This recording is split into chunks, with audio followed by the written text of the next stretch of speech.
All right, everyone. Welcome on in. Welcome, welcome. This is a new game. This just came out. I think Friday was the start of the early access period for non-famous content creators. This is called Manor Lords. It's made by Slavic Magic Studio in partnership with the Hooded Horse as the publisher.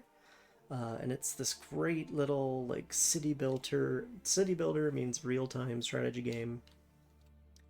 And it's got this really rich character creator. I've gone ahead and built the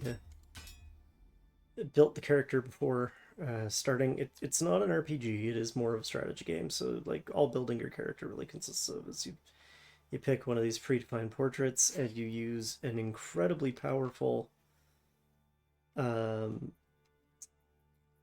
coat of arms editor to build a coat of arms for your character. So what I've done is I've kind of sort of best fit Draven Hardgate into the game, and we're just gonna go ahead and get a game started. Now I promised lots of folks, hey Eddie, I promised lots of folks chill slash cozier playthrough, but we aren't gonna play on the peaceful difficulty. There is a peaceful difficulty where nobody ever opposes you. That's just a little too chill for me. So what I'm playing on instead is the sort of the PVE setting. So there's this restoring the peace setting where there's going to be an AI lord, a baron that we're going to have to deal with. He's going to periodically try to claim sections of the map, and our victory condition, many episodes from now, will be kicking him off his land. I'm just gonna leave all the default settings for difficulty, and there's only the one map, so let's get into it. It does shuffle elements of the map each time you play, though, so I'm not quite sure what we're in for here. We're gonna have a little look. This, by the way, was almost exactly the video game I've been in the mood for like a year, so I'm glad it finally came out. Oh, Immenroith. Interesting. Okay, so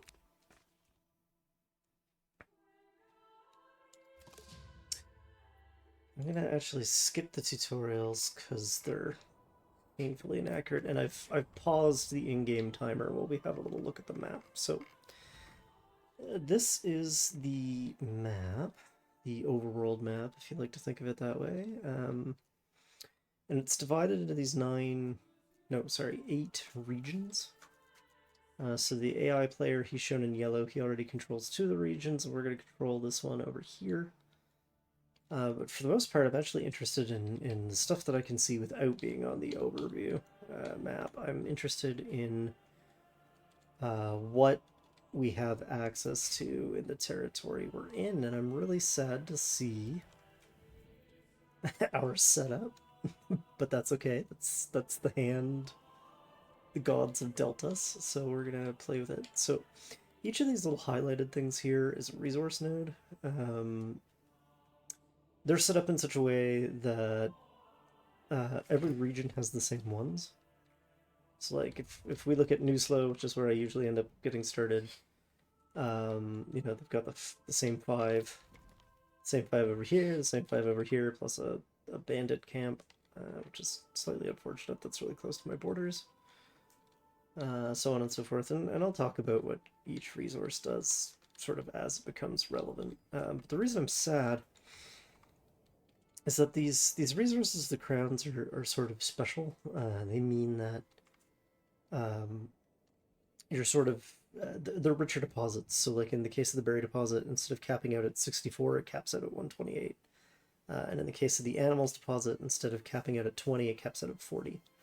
I was hoping to have either stone or iron, or hell, I'd even have taken clay as the rich deposit, because we could have specialized in deep mining and turned it into an infinite mine. If I want, for example, to infinitely mine iron, I would have to take Goldhoff or maybe no. So the only rich iron, oh, or Silbits. So I'd have to be able to capture one of those two regions. This is actually almost such a weak start that I'm tempted to start again. Except that yeah, actually, I'm not gonna bother starting again. We're gonna play with the hand we've dealt. So let's have a little look. What's the goal of the game? The goal of the game, of course, will be to eventually conquer the whole map. Actually, I think I get victory if I conquer, at least wipe all the yellow off the map. I'm going to eventually just play until I control the whole map. And our immediate goal is to take our settlers, who all live in this this homeless people's tents, and get them a more permanent dwelling. So in order to facilitate that, I'm going to take a look at the invisible resources. I'm going to see where there's water. That's actually really handy that there's water all through here. It's also super handy how heavily forested this area is. Now that I'm thinking about it, we're not in the weakest start that I've had.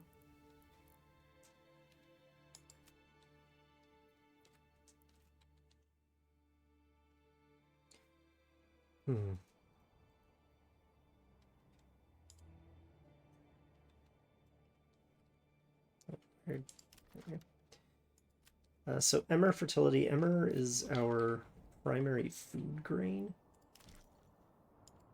So part of where I locate this town is going to depend on knowing where there is green emmer fertility, and it looks like actually right in the middle of the region is fine for that. Nowhere is good for flax, which is fine. We just won't really rely on flax in our tool chain. Everywhere being weak for barley actually also.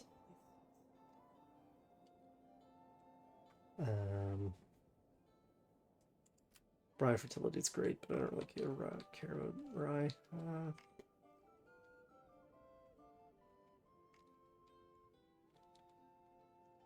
This is a weak enough start that I'm actually tempted to re-roll real quick before we get in too deep.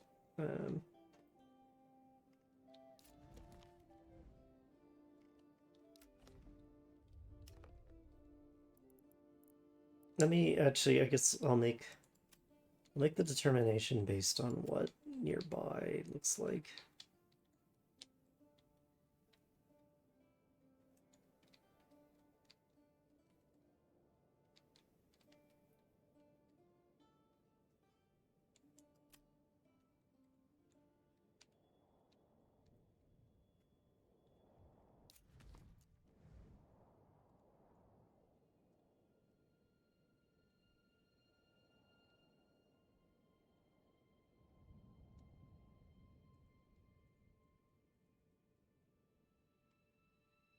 This is such a rough start. Okay, we're gonna just deal with it though. So first things first, in any city builder, you got to think about priority of build order. Now, streets in this game are effectively free to construct, so I'm just gonna bolt some in real quick here. I'm probably actually gonna end up moving the core of town away, but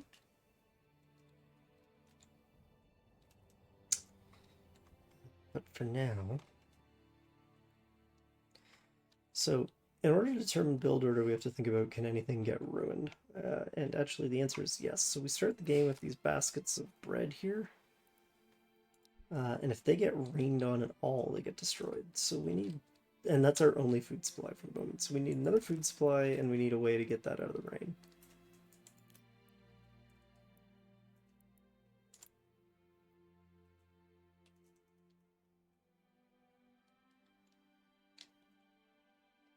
So I'm going to start by building a granary, which is how we're going to get bread out of the rain.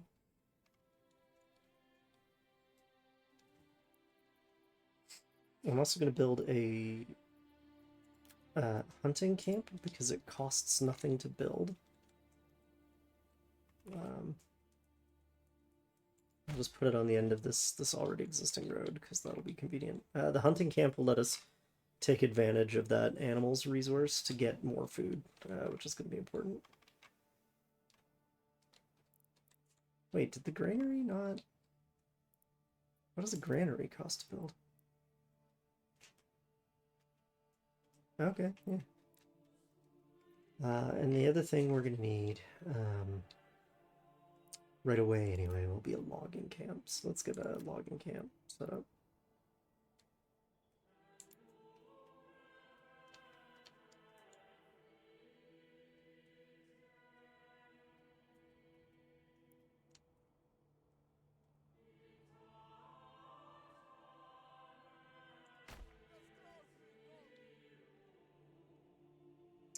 And that should do us for the immediate term.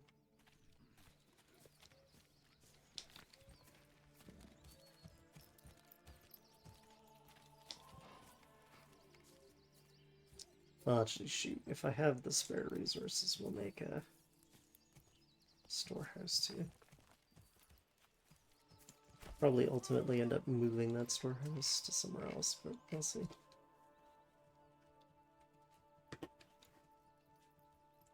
Oh, what do I actually, since it's nearby?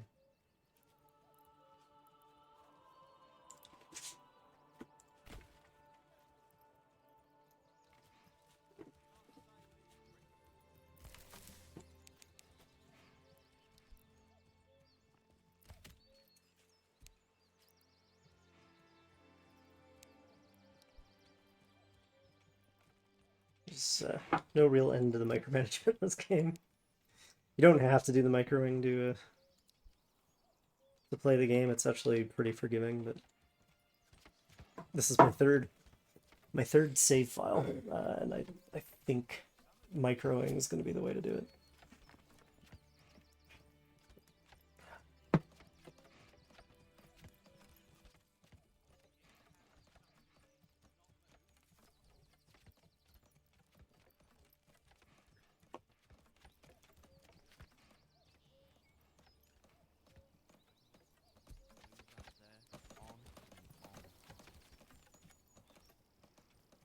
So this oxen is kind of demonstrating one of the core like logistics loops in the game.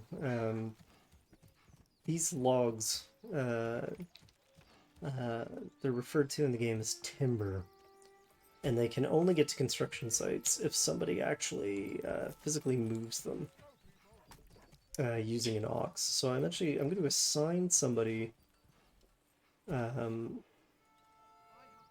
permanently to ox management, just because that speeds up that process.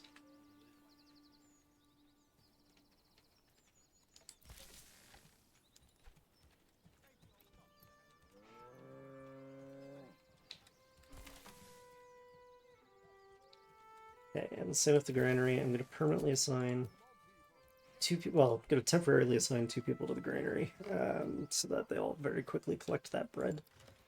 Bread gets moved, and anything going into a storehouse or a granary gets moved at a rate of 10 if they're moved by staff. Staff the granary will actually like get a hand cart out and move goods that way. Although I'm seeing now that they're doing it one at a time, which is a little weird. There we go. They always got the hand cart out.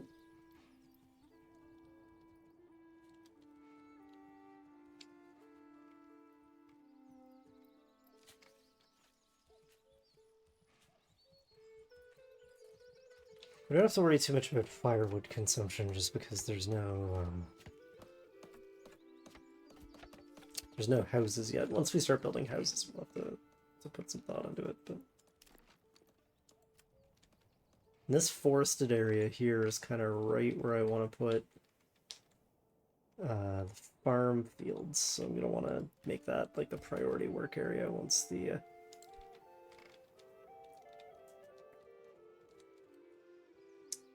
granary is finished.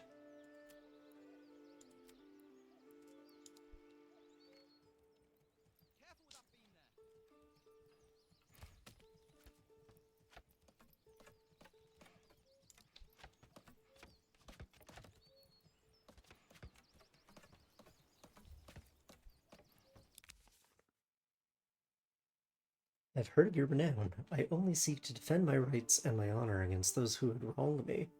I hope you will not judge me by the rumors and slanders that some may spread about me. Signed and sealed by my own seal, Hildebold von Berenreit. Oh, we better write him back.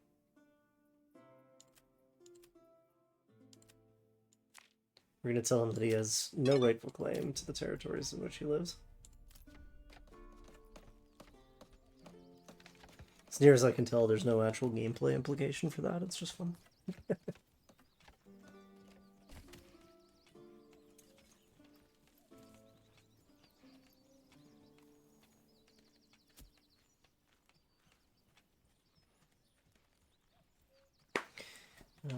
Okay, so we can now assign someone to logging, and I'm also going to limit the work area of the folks who are logging to this corner.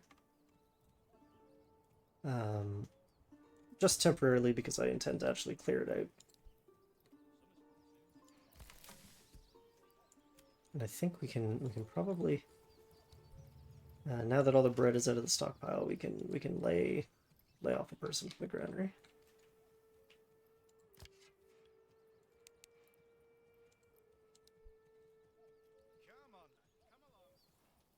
And we're waiting. The magic number is going to be 10 timber. I'm waiting to see 10 timber appear in this menu here. Because each house costs 2 timber.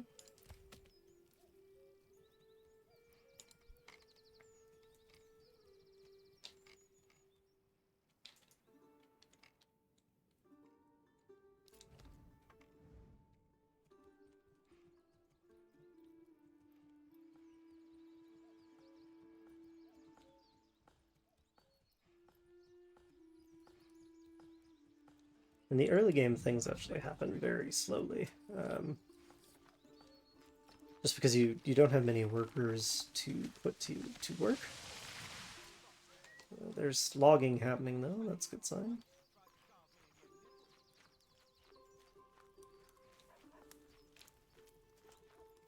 Oh, you know what we will need soon too is a woodcutter's camp. So I'll register that, I think, after I build the houses. Because we do have some firewood stockpiled, so. That's the granary up on the stone foundation to make it harder for mice and rats and the like to get in. And if we follow the road off this way, we should wind up by the site of my future hunting camp.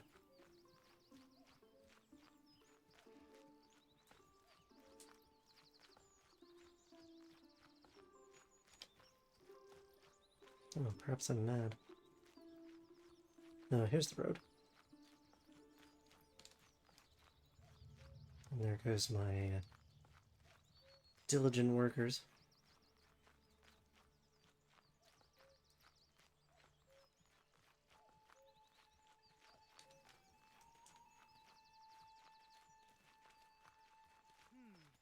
Time to find a good tree and soft ground.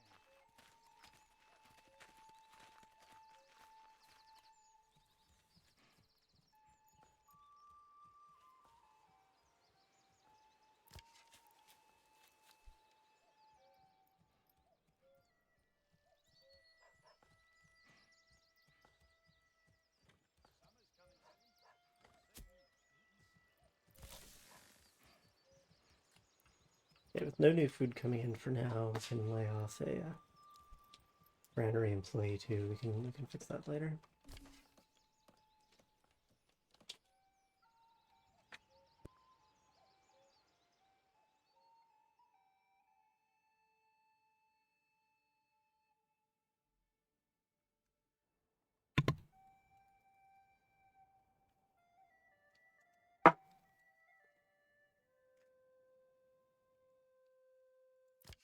Alright, we now have hunting camp. I'm going to assign a family to hunting. In the future, we could probably support 2, but right now we can't actually spare 2, because now I'm also going to put somebody back on the granary, which is potentially a mistake waiting to happen. But we gotta get stuff built. We gotta get homes getting constructed and materials into our inventory and stuff. Come on, laddie, come on. Soon the beating sun. Fresh start for me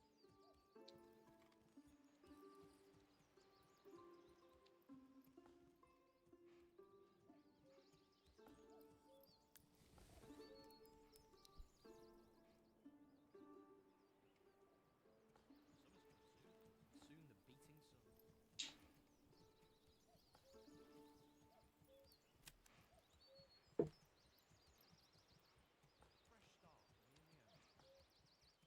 Really like how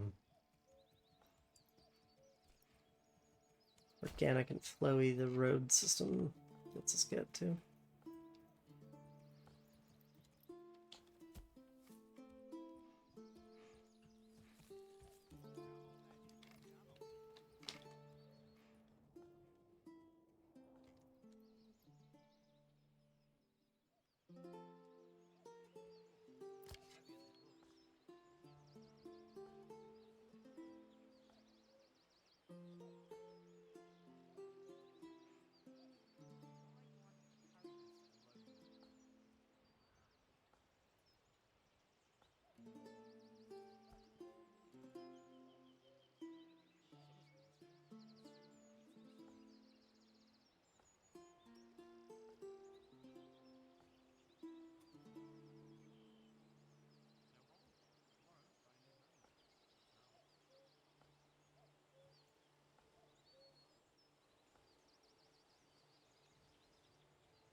sun.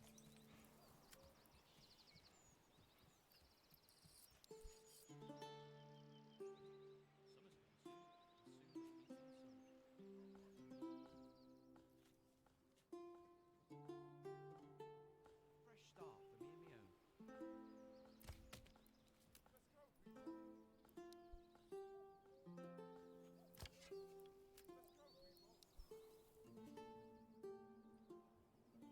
people. I do need one more construction worker after all. And also, I know I said I was going to keep it to a tolerable minimum. I'm gonna have to actually speed up time a little bit here just to get stuff done.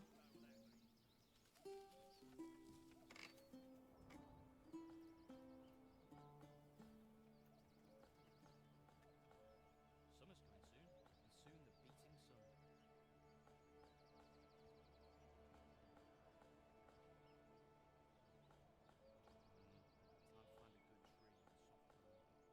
Come on, people, get to work. Summer's coming soon, and soon the beating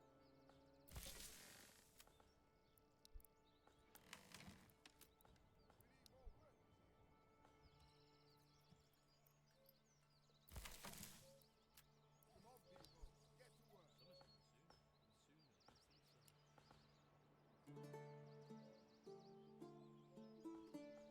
Oh. Fresh start for me and my own. I don't remember starting a forager hut.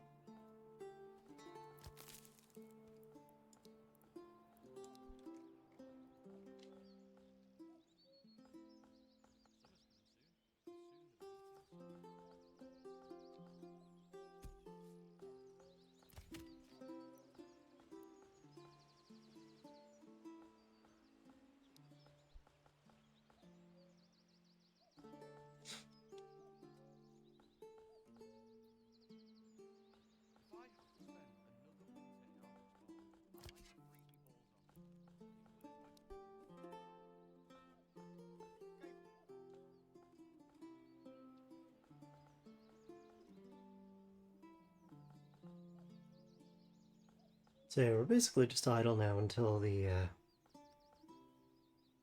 enough lumber. I need one more lumber to show up in the lumber menu, and then we'll be good to go.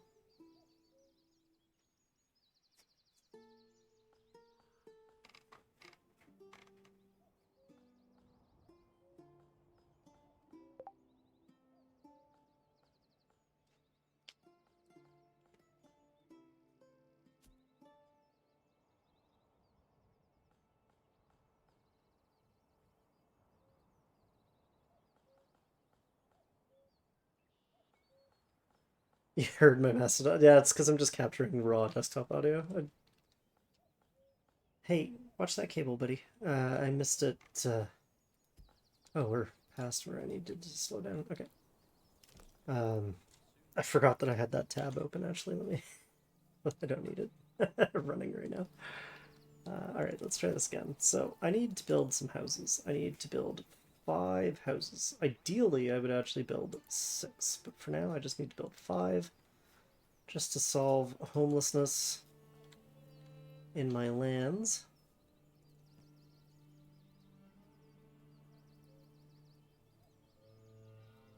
That's 5, and they all have nice big backyards, which is important for a reason I'll talk about. And actually, I'll talk about it right now.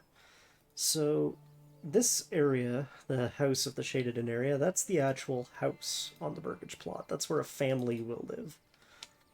This other area, delineated by this little like hammer inside a house icon, this adds workspace. It's like a backyard to the plot. Hey. And normally, Hey! leave that alone, fella. I'm gonna get him. I'm gonna get a fella. Hold on, I'm gonna pause. Then I'm gonna get a fella. Alright, I'm gonna get a fella. Yeah.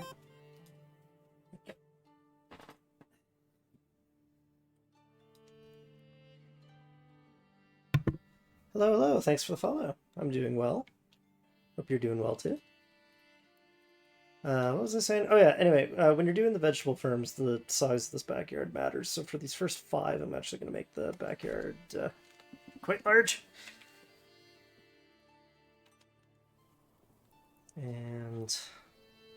oh, of course, now I have the teak timber, but that's okay. I'm actually going to let that kind of cook for a bit. I'm going to take this back down to 1, because we need extra construction workers, and I'm going to unpause... cancel. I'm going to unpause this forager hut because we're going to want access to that soon too. Once the houses start being built, we're going to see our fuel consumption go up. Just came here to compliment my model. Oh, thanks. My wife drew this model actually. We're kind of big Bluey fans in this house. Came easily.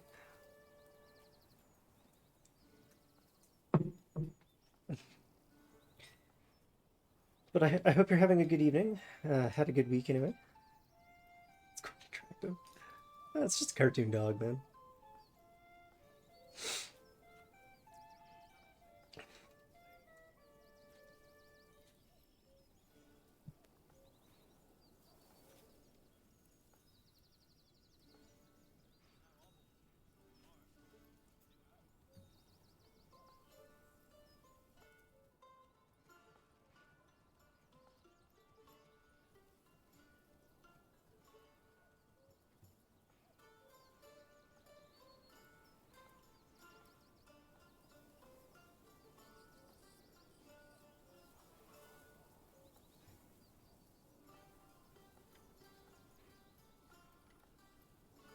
Need to get these workers housed so that I can put houses where their encampment is. Never seen this kind of model before, that's why you like it. This is the first one she's done in this style, so... I don't know. I'm a fan of it. I know it's not the same as what I was using a few months ago, but I'd rather enjoy it. Yeah, Miyaki. Ashley here likes your work, the work you did on the avatar for me. She did most of the channel stickers too, but I don't think I've made any, or channel stickers, channel emotes, but I don't think I've made any of the emotes using the bluey flavored art. I think they're mostly from the main. uh, the main art style that you did most of my stickers in.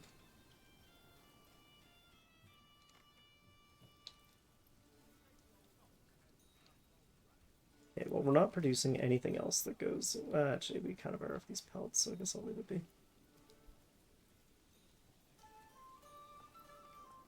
Bluey is wholesome AF. I think that's what I like about it. Sometimes when I'm working, I just want wholesome noise. I don't want, like it's fun to watch The Expanse at work sometimes, but sometimes I'd rather wholesome AF as an oxymoron.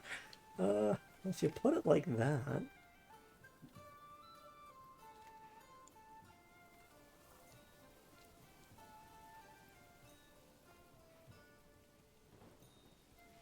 Well, thank you.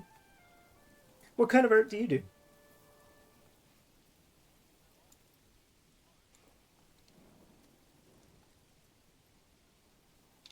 Oh, right. None of these buildings can be constructed because I permanently assigned the ox to the lumber here. It's me. I'm the problem. I'm the holdup here. I really want to buy another ox, but that's not going to leave us as much money for vegetables, and I don't have a good way... I don't have a good way to earn more money quickly. We're going to have to, though. This area is so disadvantaged that we're going to have to become a trade prince, which is weirdly appropriate if I'm playing as Draven.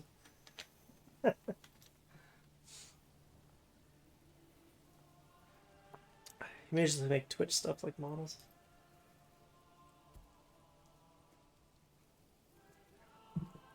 Oh.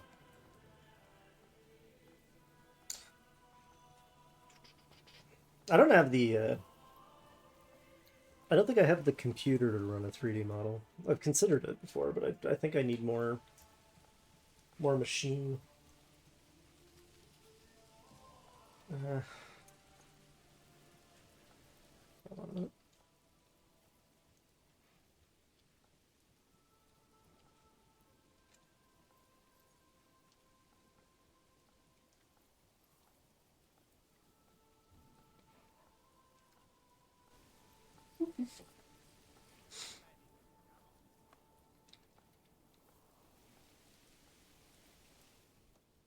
I'm actually kind of surprised this is running as well as it is. Miyaki's got the stream up on her screen, and I can see it from across. Do I make models? No. I can kind of... I've thought about doing it... I'm reasonably good at pixel art, like especially if I'm starting from like an existing sprite style. So I've thought about doing something like that, but it's outside my comfort zone, and it's not quite my area of expertise. I mostly do like character art for the virtual pet that I've done most of this project on. Not enough stable space. Oh, I'm dumb. I'm real dumb. I am the dumbest man who ever dumbed. Where can I put this thing? I guess right here for now.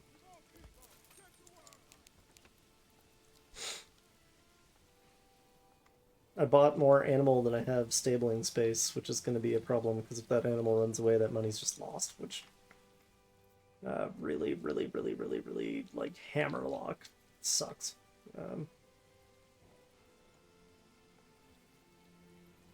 By the way, am I on Twitter? Technically. I never check my Twitter anymore. I was one of those weirdos who jumped ship when Space Bezos took over. I can't remember his name. Muskrat, that's the one. I do have it though. It's the same as my handle here, just Patrick Ana. But I'm almost never there.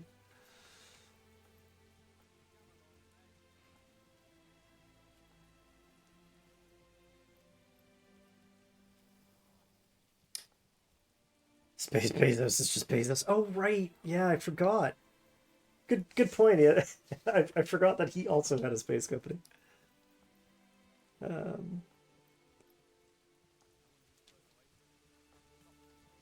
Who, Bezos? No, he's just quieter about it. I can't remember which space company Amazon owns. Actually, he might not own one. The more I'm thinking about it, I'm pretty sure Bezos is just like he's one of those people that gives like Virgin Galactic a bunch of money to put him in space. I don't think he owned a space shot company, although me being me, I'm sure I'm probably wrong about that. I keep thinking I'm taking way too long to get stuff set up and then realizing I'm running without acceleration. If I thought about converting my model into a VTuber model, no. I don't have the spare compute on any computer that matters to do image recognition and rigging and play a game. Like it's just not. I've thought about it, and of course it's appealing, but I would have to sink so much money into upgrading equipment first that it just wouldn't. It wouldn't be economical for me. And I don't really know that I stream enough to justify that kind of outlay right now.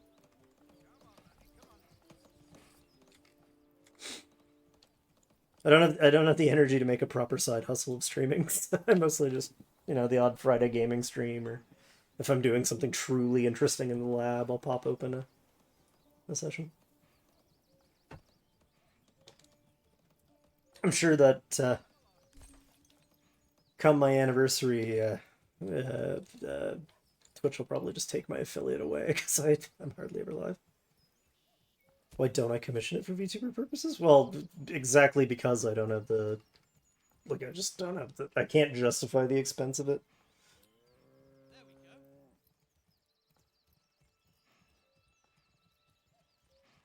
Ah, fair enough.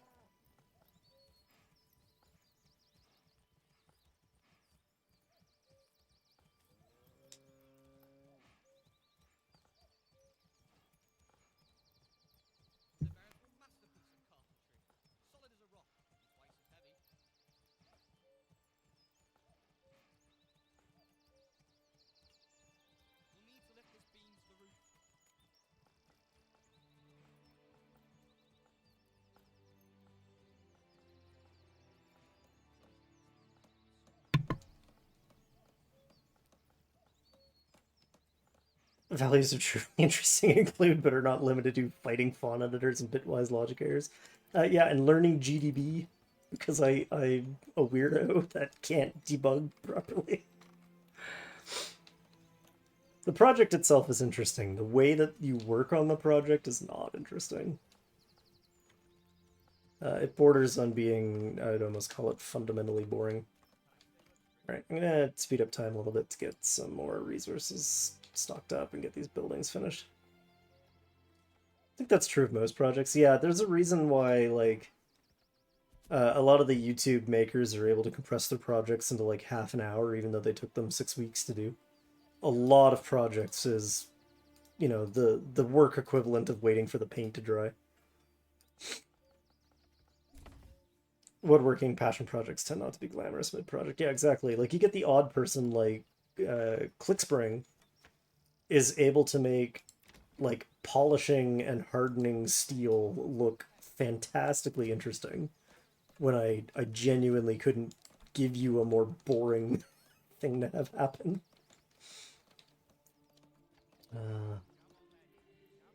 This thing's still on pause, right?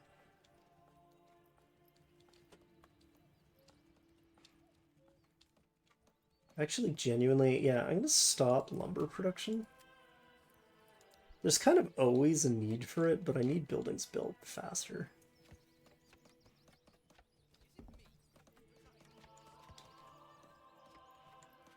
Yes. Yes, the town must grow.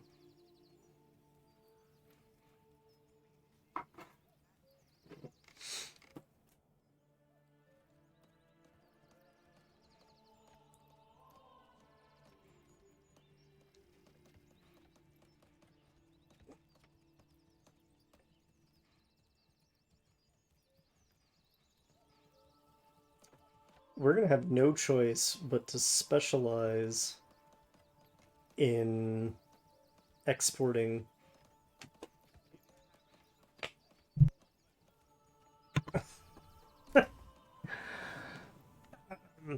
We're gonna have no choice but to like specialize in exporting hides for a while.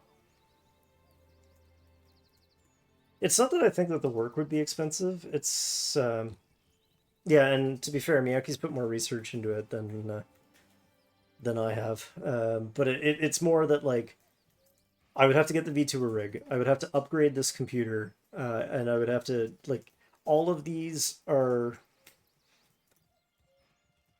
It's a decision that I've pretty firmly made. Yeah, Miyake's hitting the nail. They're all things that I would have to spend money on that aren't important enough to me to do.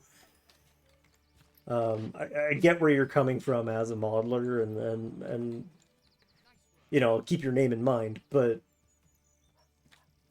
it's just not something I'm looking at doing anytime, even remotely soon. To be honest, I wasn't even going to PNG except that Miyake kind of wanted to do the experiment of like rigging the PNGTuber model for animation, like as basically as a skills testing experiment. And Bluey, it was right after the second half of season 3 came out. We just got really excited about it. I'm like, I'm a huge dork. I want to be Bandit Healer when I grow up. I don't want to grow up, but if I have to grow up, you could do a lot worse for role models than basically anyone on that show. All right, town's starting to come together.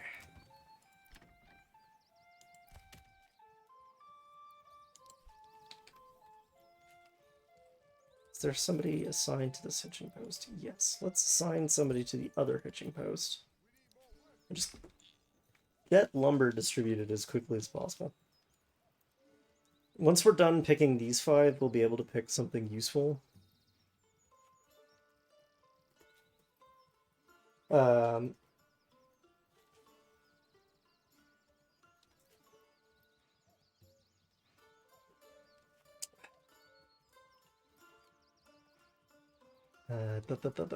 So, sorry, once we've finished building these 5 houses, I'll be able to get what they call an advancement point, which is a way to specialize just this region in an ability.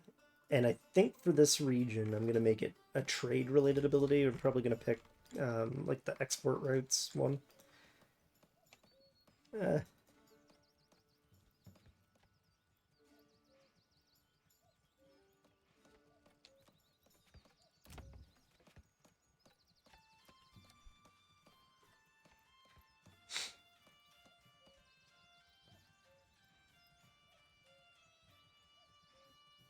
Everybody's playing this game and I haven't touched it yet. So I had forgotten about it. I remember hearing about it maybe like 5 years ago. Maybe not quite that long ago. The early access for it just started on Friday.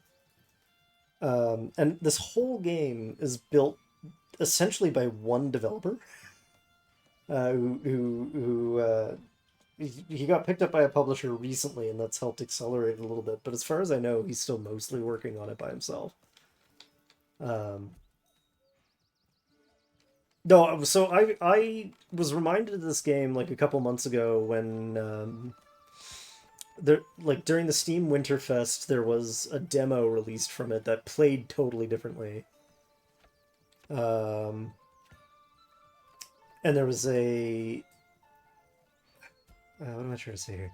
And then like content creators, like people on YouTube, started getting access to the game a couple weeks ago. And I was so excited about the game that I've written an entire journaling RPG based around roughly the same content, or not content, but like the same general idea of being like a lord in charge of a land. Not a landlord.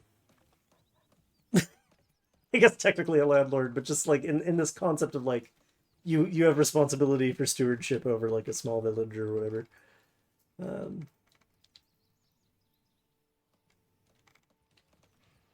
Man, I would sure like these 2 houses to finish. I'm gonna click the button. Literally a landlord. Literally a landlord. I am, in fact, literally a landlord in the context of this game, yes. I suppose that's true.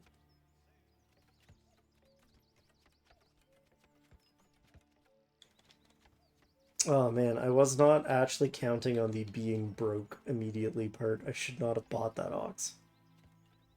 That's gonna cause me trouble.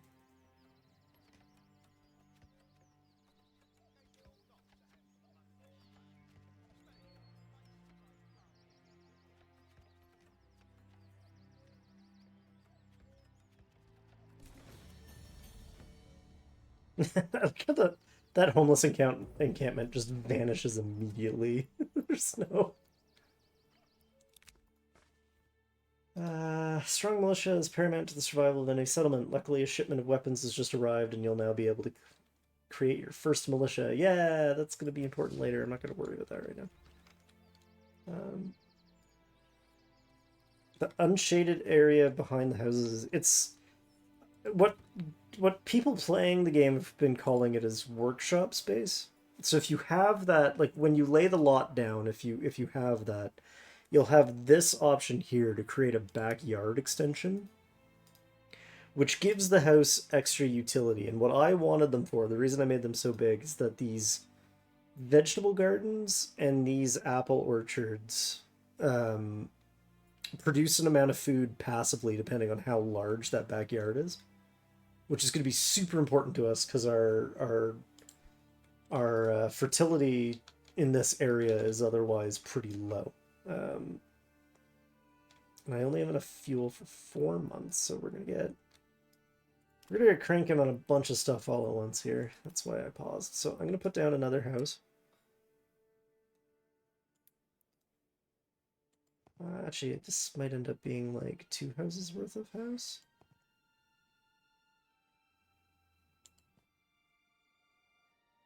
Yeah, that'll work.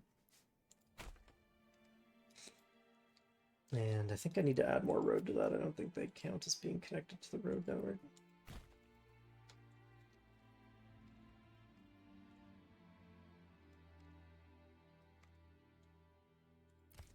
We're gonna get someone back to working on. I'm gonna take someone off of storehouse duty for now, and I think I have 2 people hunting, so I might take one off. No, I only have 1 person hunting. Okay.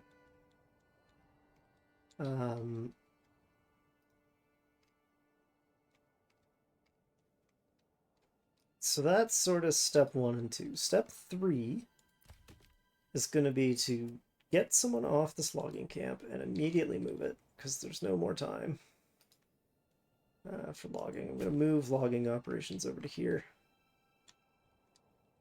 For now, we don't. This area is essentially clear now. I don't need to keep messing with it, which is also going to let me move this hitching post, which I will just send. I don't know. I'll put it. I'll put one near that logging camp. Actually, where'd that go?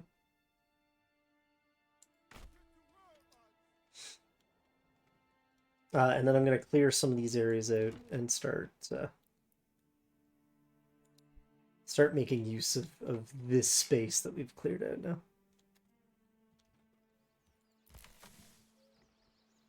And we're doing all right for the granary.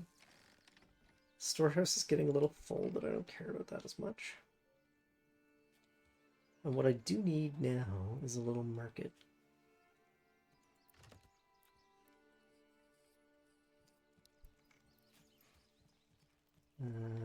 Which I think I want to delete some roads.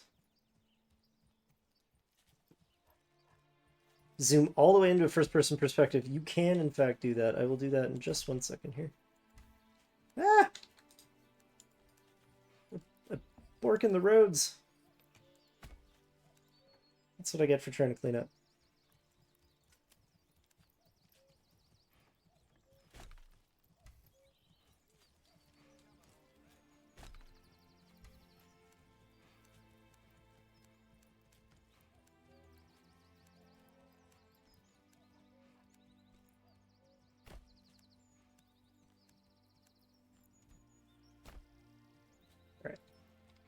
So let's do it. Whoosh. So the the first person camera is actually pretty simplistic. It's always this model, like they don't make any effort to match the character portrait that you picked out. But it is nice. You can actually roam around. You can enter the lots. You can't actually enter the buildings themselves, but like if I'd had stuff in this backyard, it would be rendered properly. Objects have collision. And it's kind of a fun way. There's so much detail for a game that's spent way wider. Yeah, no, for sure. I kind of get the impression that it's ultimately intended that you'll be able to do something with this mode. For me, it's just it makes for some great like cinematic like shots. Like I've gone and attended battles that I was in before. If I was lucky enough that they're near a road, you can only spawn the character on a road. You can leave the road, but you only spawn in on like the nearest roadway for whatever reason. I think just to make it easier to make sure you're not like clipped into a log.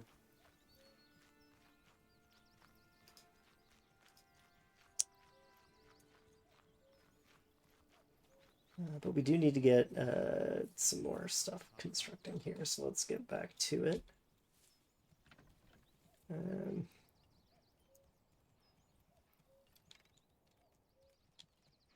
One thing I do want is a little bit of a market. Let me just check the fertilities again. Flex fertility, barley fertility. Yeah, okay. We'll put the market like right there.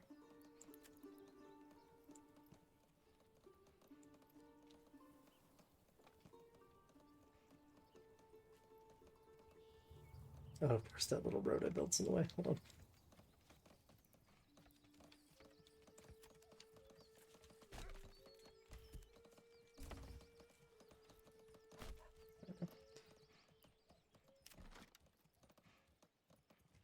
No, it's not a derailment at all. I probably would have completely forgotten to show that feature off if you hadn't brought it up. So this is more than enough market for the town the size it is now.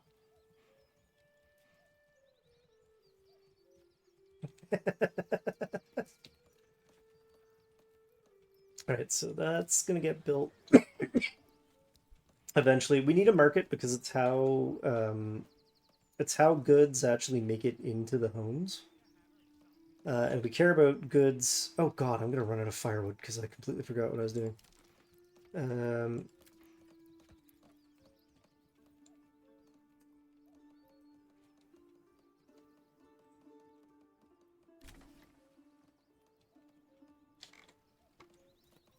Sure, fine. That's the wrong building.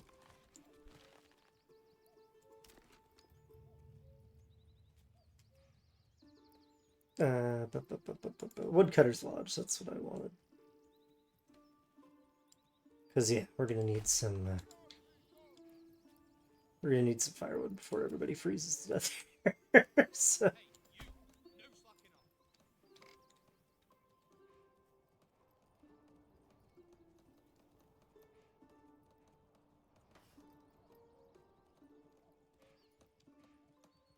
Anyway, these marketplaces are kind of cool. So anybody that has something to hawk,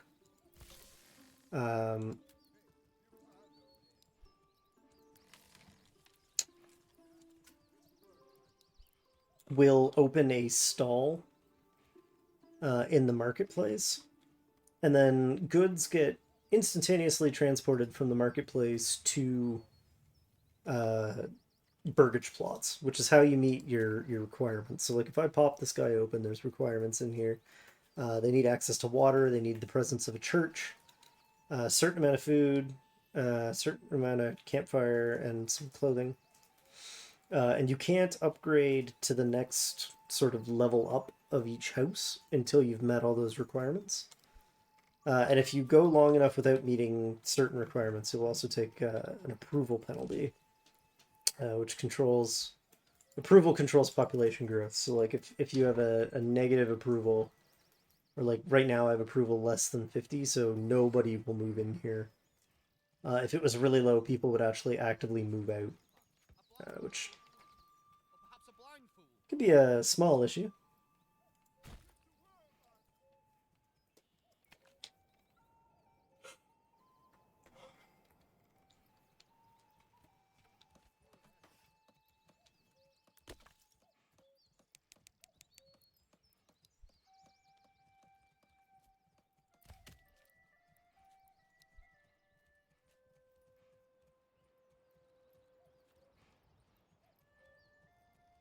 And it's extra an issue because now I have these extra houses that I built so that people could move into them, and nobody's likely to move into them because my approval rating's low. So I guess we'll see.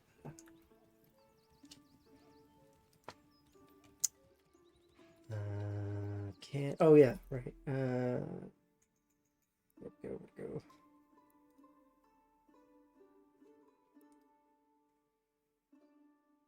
Okay, so what I want to actually get for this town, out of everything that's available to us for upgrades, the one that I think is going to be the most helpful immediately is going to be trade logistics, which right now is useless, but once we get a little more configured here, will actually be helpful. And actually, I think I can afford to build a trading post, so I'm going to.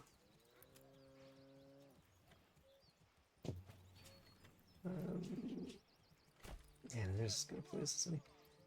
So what we're going to do, I'm going to identify a resource that I don't really need yet. I think it's going to be the hides from our hunting camp. And we're going to start exporting those. And that's going to let me generate this resource here, this regional wealth, which is what I need to create those vegetable gardens. Once we have enough vegetable garden going, I'll actually probably shut trade down for a while, and we'll focus on starting to gather other resources. Like, we do have some iron we can get our hands on. We have more wood than I know what to do with, which is great, because in the early game it's actually really helpful to focus on archers, which only need wood to equip them. Yeah, it's just going to be... It's going to be a gas.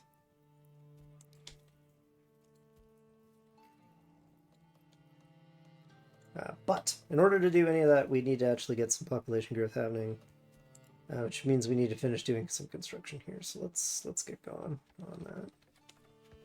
Speed up time again here.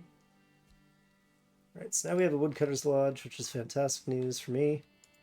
We can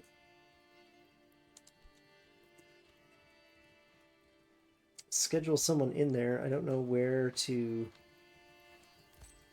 pull them off of. I guess I don't need... You don't absolutely need dedicated hitching post workers to function. You can live without them. So I'm going to put that guy on wood cutting instead, and I'm going to change the work area for him as well. I'm going to say start pulling out these trees over here. So the woodcutter, he's going to go and cut down fresh trees and then create firewood for us, which will be really helpful in terms of making sure that we actually, don't freeze to death in the wintertime.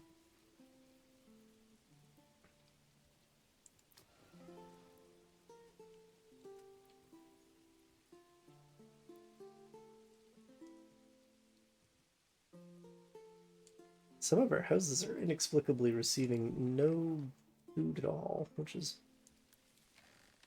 fascinating to me.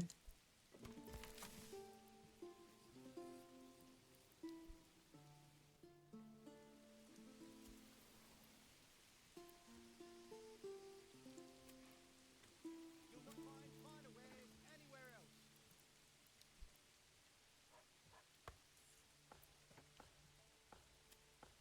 Firewood. Oh, I don't want the hunters running the food stall. I want the granary worker. That should sort itself out over time, though.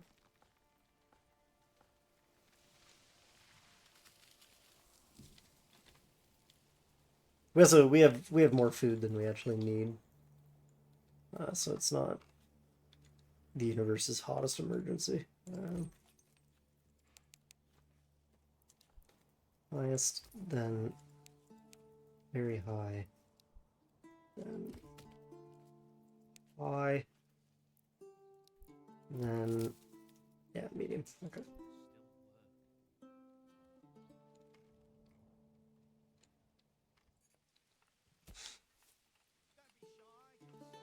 So if we can fix our supply issues, we'll be able to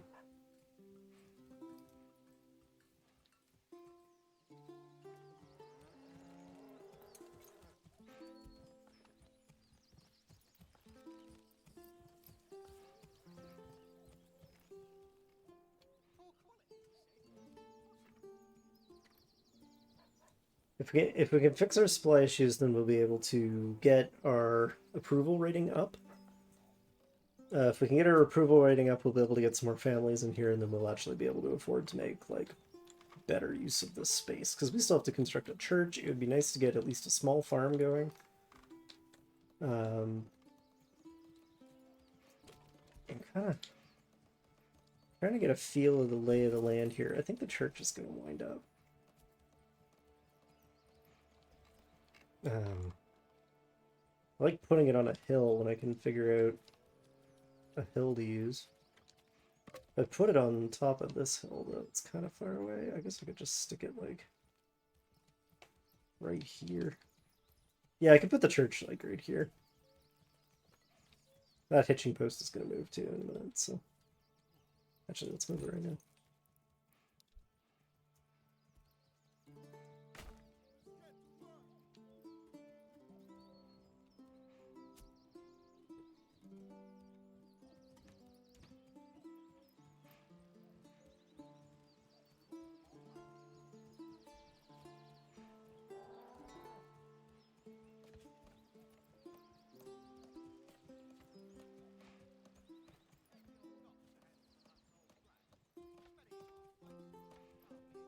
Yeah, and we've now allocated basically all the timber that we have in the system, so it's time to hit this button again.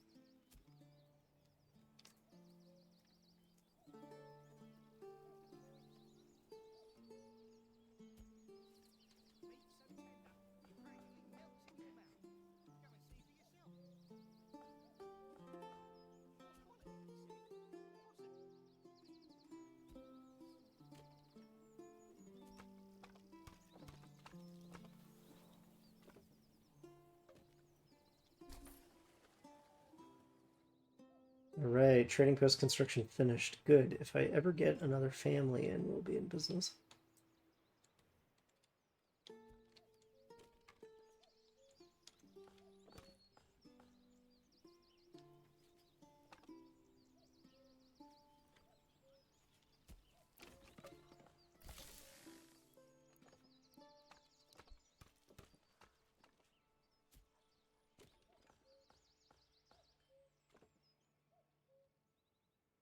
And we're starting to rebuild our firewood stock, so that's a very good sign. I would have liked the market to be a little closer to these storehouses, but this is a good in-between. Or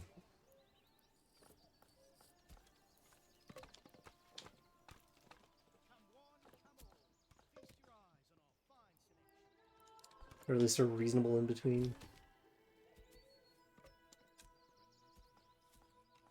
How is that possible?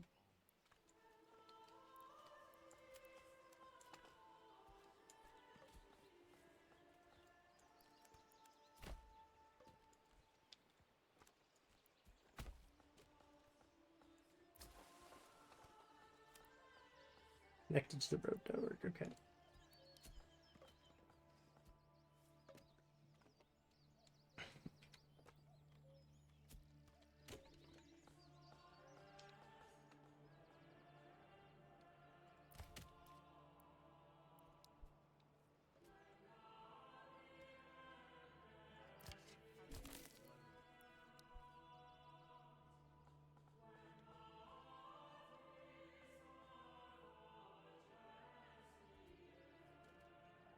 Alright, we're doing pretty good. Sailing into summer, starting to build up a stock, like a genuine stockpile of supplies.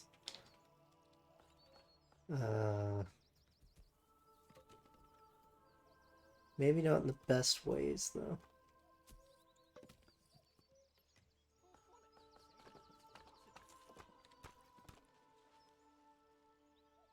The most pressing thing that we need right now, though, is we're going to need that church, so...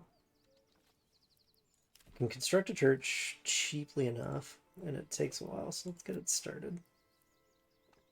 Oh, I don't actually have everything that I need to build that church. Never mind.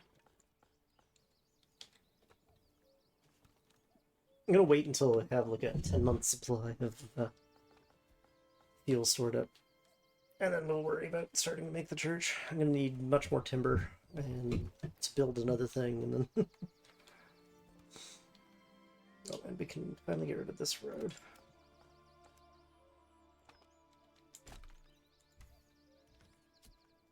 Which we don't really need, strictly speaking.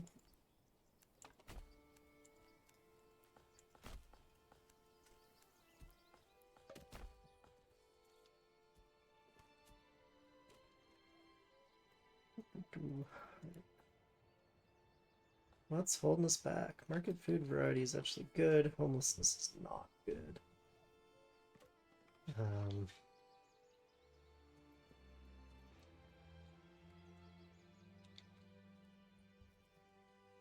Doing a terrible job of clearing the lab. Yeah. Mood. Alright, so let's think a little bit about trade.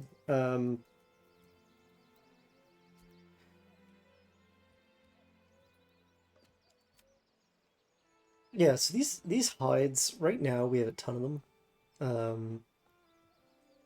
And I can spend essentially all my wealth to turn... Oh, the bandits stole my tools. I hate that. We can spend essentially all my wealth in order to turn these hides into more wealth. So I'm going to do that. I'm going to pick a trade route so that I don't always have to have somebody assigned to run it. It just means we make more money faster. For other commodities, you actually need the trade route.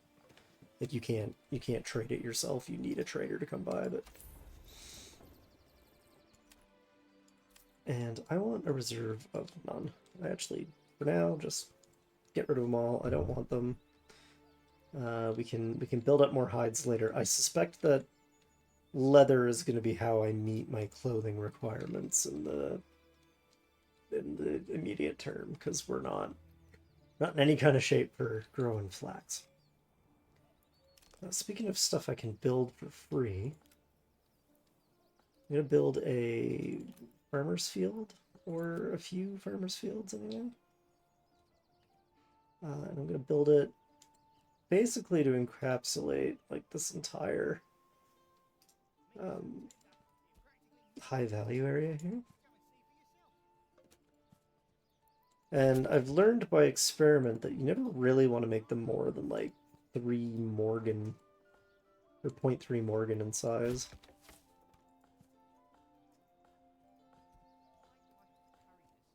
Although I'm realizing now that I've put these exactly where I originally wanted to put that church. Which is a very me way to do this, but that's fine.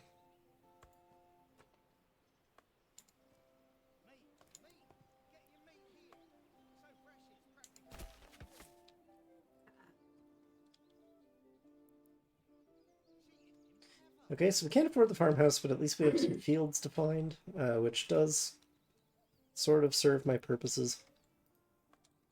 And actually, that just means that the church will be set in a bit and more toward the top of the hill, which will surely inspire piety in the minds of... Ooh, where are we going, mouse? In the minds of my my serfs. Peasants, that was the word I wanted. Not serfs. They're kind of serfs, I told them what to do. Okay, so we now have low population growth. Basically that just means that we have we have an approval above 50, and it should mean that every month from now on, we're going to. How are there not enough stable spaces? I have enough stable spaces. Oh, because it expects me to be able to buy one for that. Okay, well, that's easy enough to fix.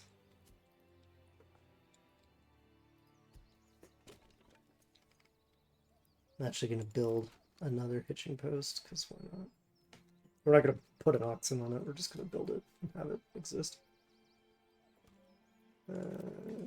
Because I will eventually make it a stable.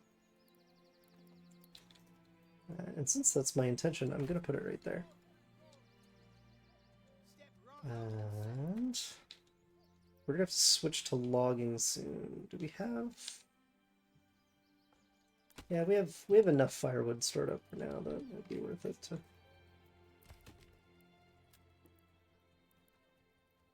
Switch to logging.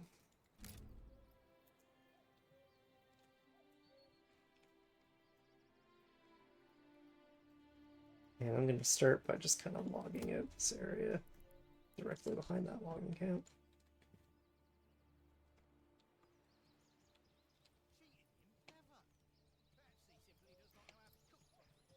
So yeah, for now these fields are useless. We're late enough in the year that we wouldn't have gotten much of a harvest anyway.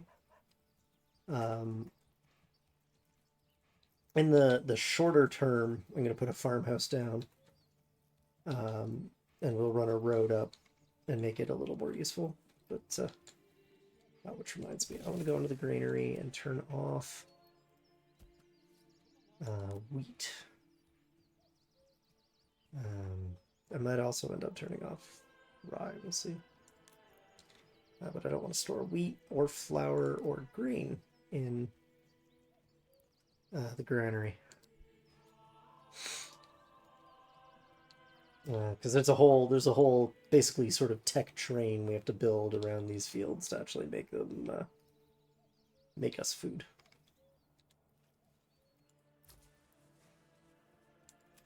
Oh, I need to be able to assign somebody to this or it's never going to get staffed. Are we still building anything? Okay, as soon as that hitching post is done being built, I'm going to assign a family to that hitching post. Hey.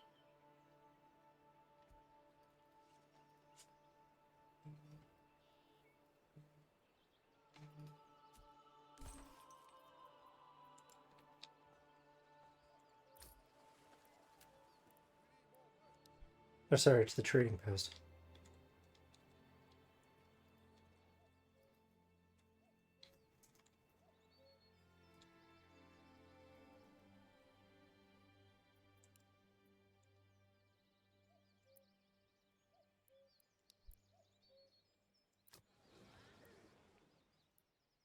Okay, food and fuel variety are 100%, which is where I expected them to be. We just have to get clothing figured out, which we're not going to get figured out until I can build a tannery, which is fine because we also need to meet the church requirement to be able to upgrade any of these buildings, and I'm not going to really be in a position to do that anytime soon. So.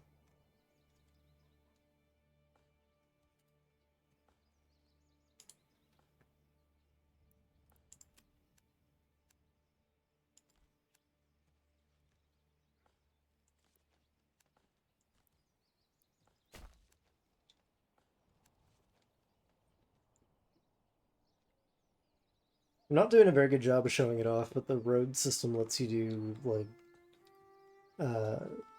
full on like Bezier curves, like the proper vector curves, which lets you do like combined with this lot system. It lets you do some really like kind of organic looking roadways and lots, which is just very, very attractive.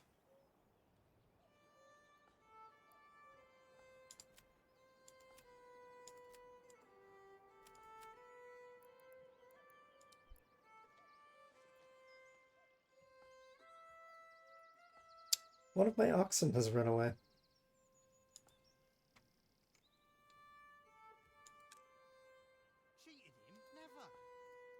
simply does not know how to cook properly.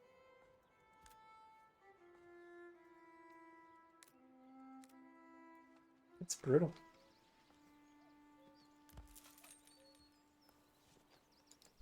That's actually really,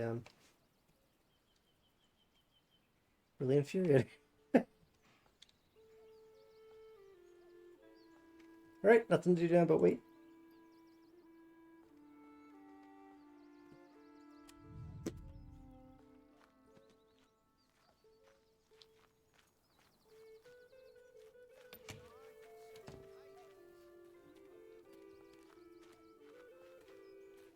That's weird. That did not look like a door.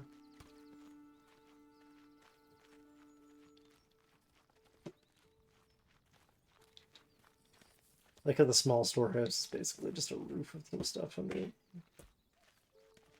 And you get the granary.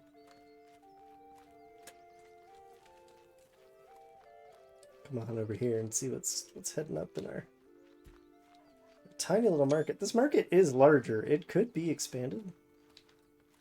The thing is, I don't think it will expand until there's an unmet need Feast your eyes on our that we could meet. So I don't think we're going to see another stall appear in this market square area until I've done a like some way of us generating leather.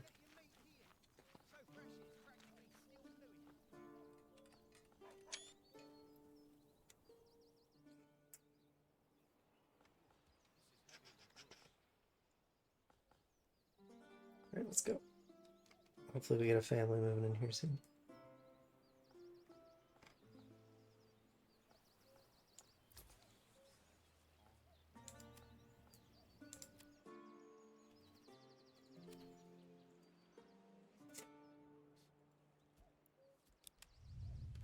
Oh, he's actually going to take the goods himself to trade. Which won't net us much because we don't have a horse. I should buy a horse soon, but I'm not likely to in the immediate future.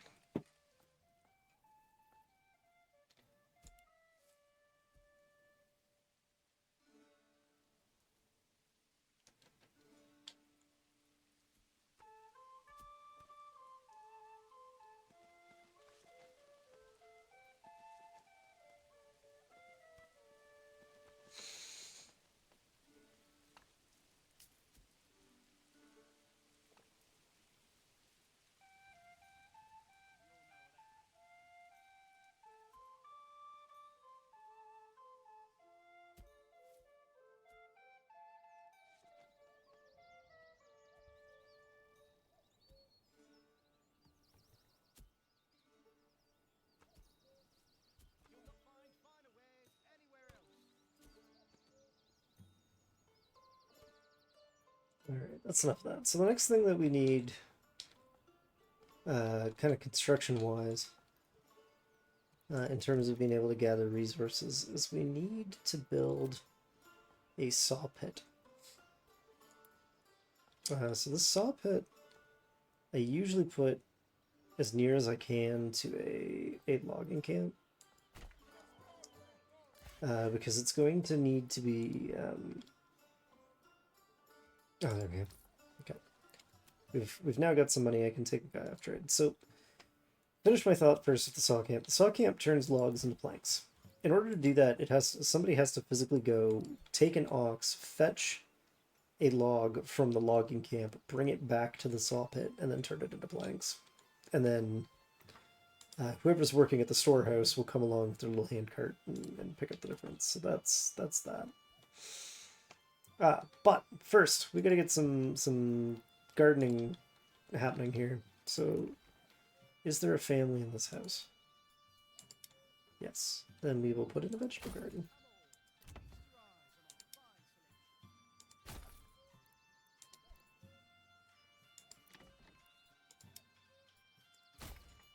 And again, it's my understanding that the only time this sort of backyard actually makes a difference is for the veggie garden, in terms of like calculating how much it yields, as well as for the orchard if we ever chose to go that route. So I'm also going to put I'd be better off doing... I'd be better off buying a horse.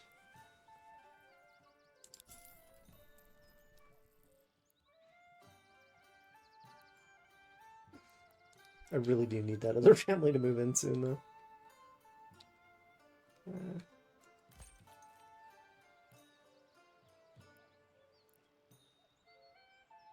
All right. Hopefully we start getting some planks generated soon. It shouldn't take too long to build.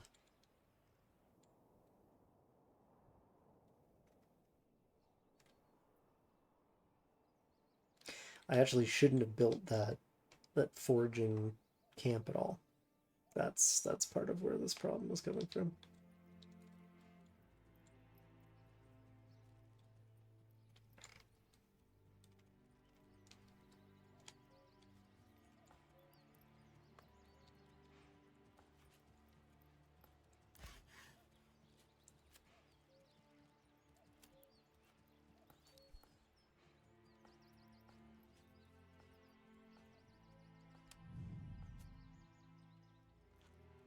Come one, come all.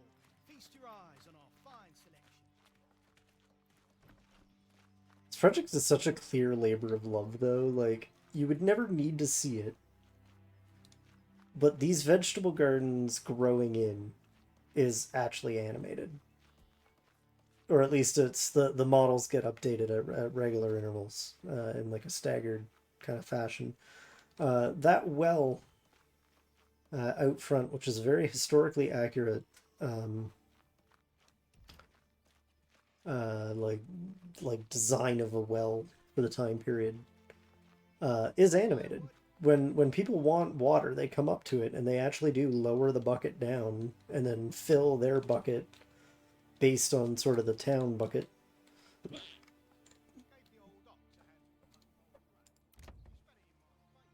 Did I get the chickens upgrade? No, I didn't get the chickens upgrade. That's fine, because we still have more food variety than we actually need to meet our requirements, especially if these veggie gardens do produce a yield. So I talked before about being able to upgrade these plots. There's two reasons you might want to update your housing plots. The first is that it's a requirement for advancing your settlement size, which is how you get those development points and how you get the right to build a manor in a region, which is how you get retinue and all yada yada yada. It's also important to be able to upgrade the plots because all these grayed out extensions off the back are only available on level 2 or level 3 plots. So stuff like the brewery, which is how you make sure that you actually have beer to put in your taverns. The blacksmith, which is how you make gear to equip your militia. Like, all these are essentially upgrades on top of existing houses. So we need larger houses to exist so that we can actually like take advantage of that.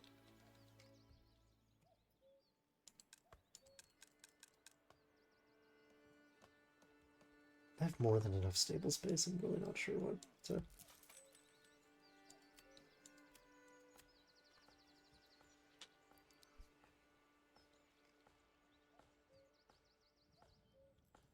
Where are those planks?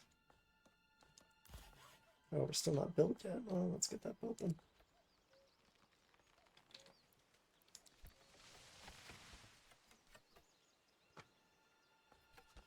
We'll need to lift this beam to the roof.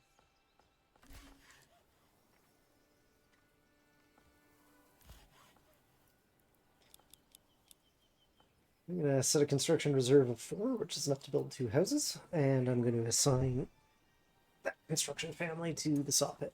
So they'll start immediately breaking down timber into planks as long as there are still more timber in surplus than whatever construction reserve value I've set.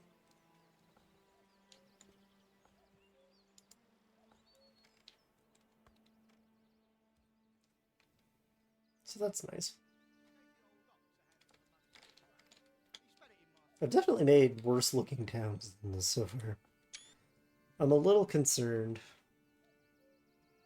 Um,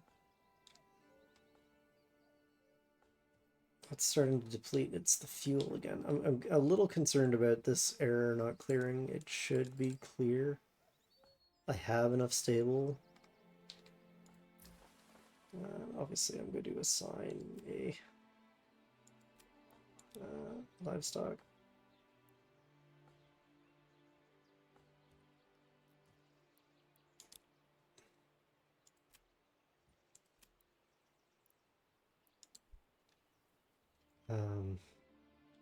I'd like to get a guy back into there. I don't know how we're doing for those. Oh, we're only up to 6 hides. Did I take the hunter off? We could afford it. What I really need is I need some people to move in. This is what I actually need right now.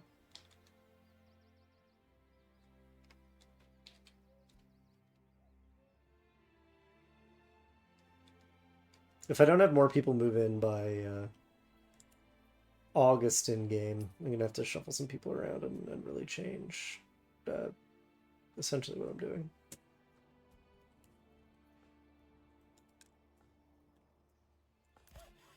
Oh, yeah, that's a really annoying bug. The generic storage reports itself as full for the saw pit every time they pick up a new log. Because they can only store the one.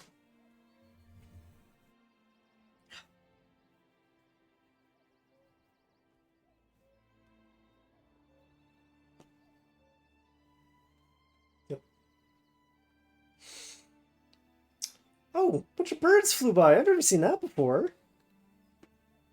Well, that was cute. New mercenary company is available. Okay, that means it's August. We can't afford any mercenaries. We don't have any wealth. We can't get wealth because we don't have a manor, which means we can't tax the people. So mercenaries come out of your personal wealth, which I think is fair. I think if you're going to hire a private army, you should pay for it your own damn self.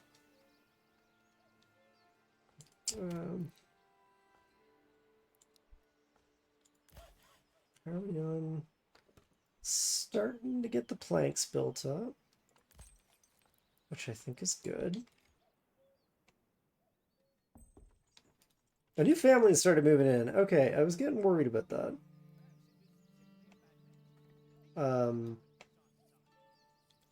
But that's good. That means we're headed in the right direction. I'm actually going to assign them to hunting just so we can pull more food in. Actually, no, we have like a year's supply of food. I'm less worried about that than I am about the firewood. I'm going to assign this new family to the firewood.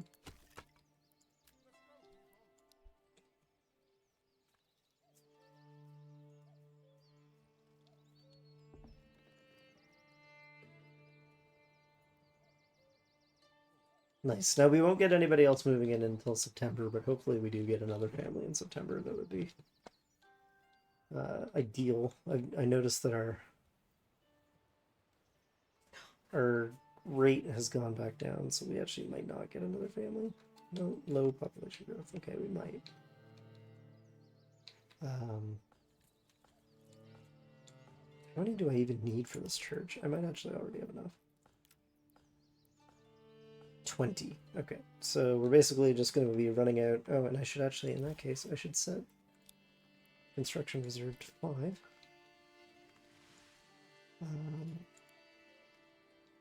I'll basically just run the clock out until I can actually afford to build the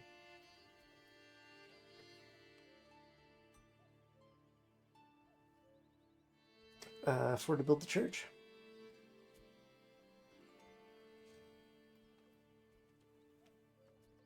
But yeah, we can't go running out of fuel just because folks are. You stole my firewood, really, you bastard. Where are those bandits? What, all the way over there? I can't really muster enough of a militia to go get those guys, so we're just gonna have to deal with it for now. Russia archery. The real trick to dealing with brigands is to get a contingent of archers ready. So probably like the first or second burgage plot I upgrade to level 2, I'll turn into a Fletcher's. It'll be one of these two.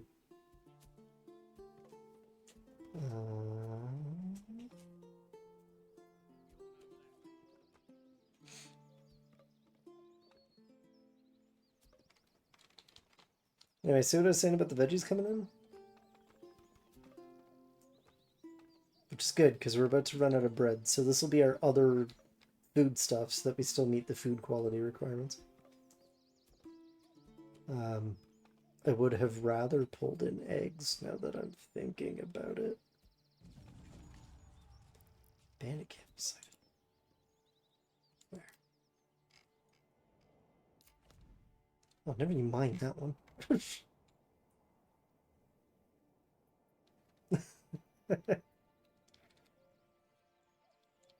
Miyoki's giving me a funny look because there's inside baseball shenanigans associated with the phrase "never you mind that one."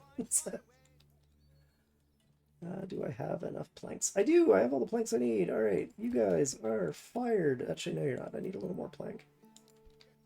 But I do need to build that church. So, let's see. I'd like to get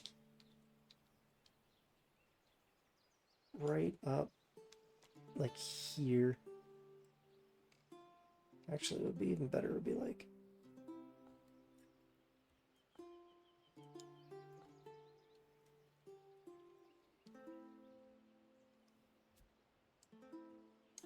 that. That's a lot of trees I just wrecked for no reason.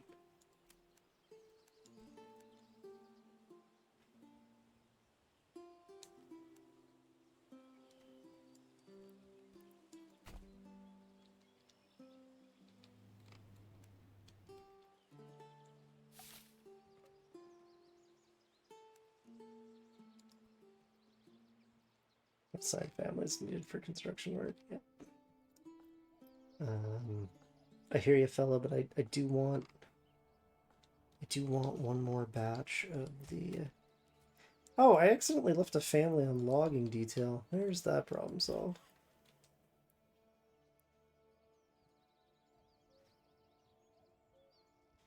Do need more planks though.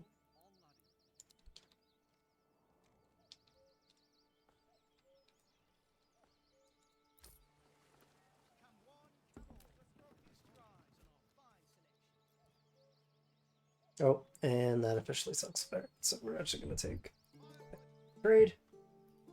We need to add some burgage plots. And some roads. I want a road. A road.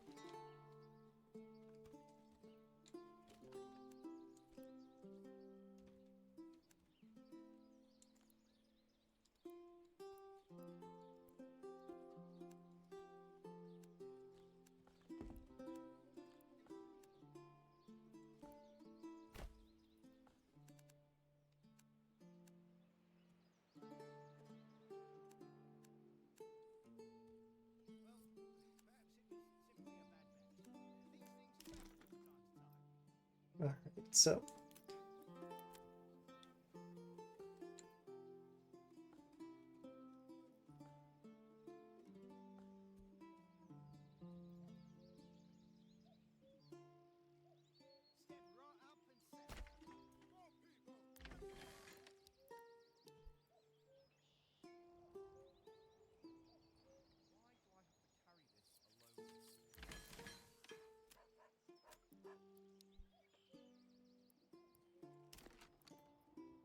okay, so we need a farmhouse to be able to assign workers to do the field later. But we also I need burgage plots.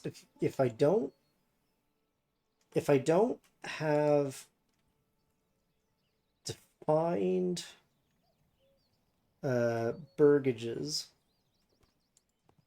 ready to go at the start of the month, when people are trying to move in, you just kind of lose the role. You don't really get the opportunity to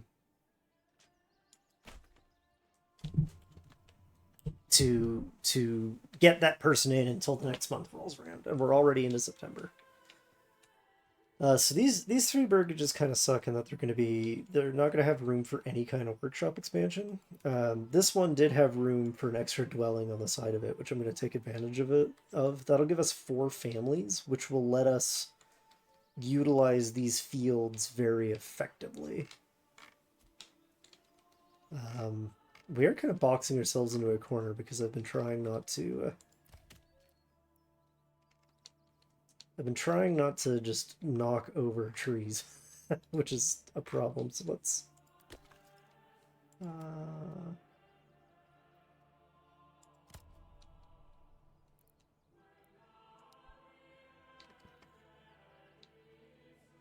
Let's consider that.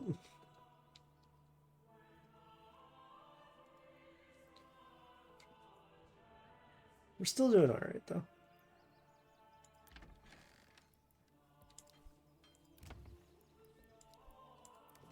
I'm gonna pause several of these construction projects just so that they only get built in the order I want.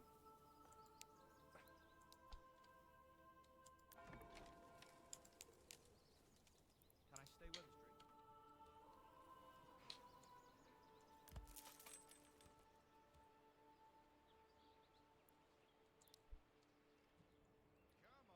Come on, then. Come along. Oh, he won't make me any more planks because we're out of logs, so let's, I guess, get him reassigned to doing logging.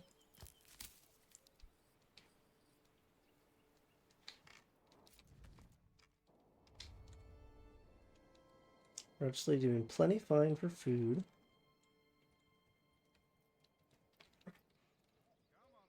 We're doing for storage, because that's actually going to be a problem.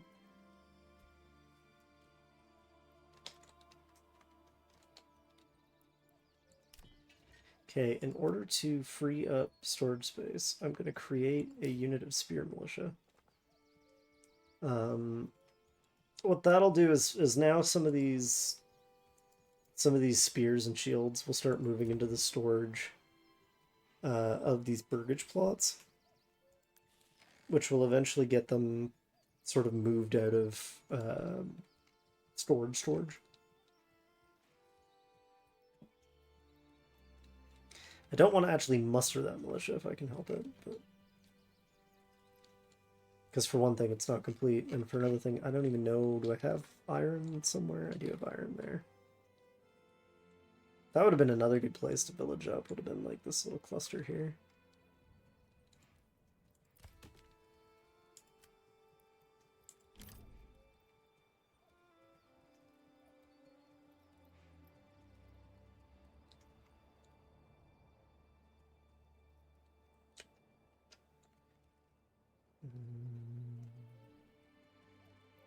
Yeah, I guess we'll just start taking these out.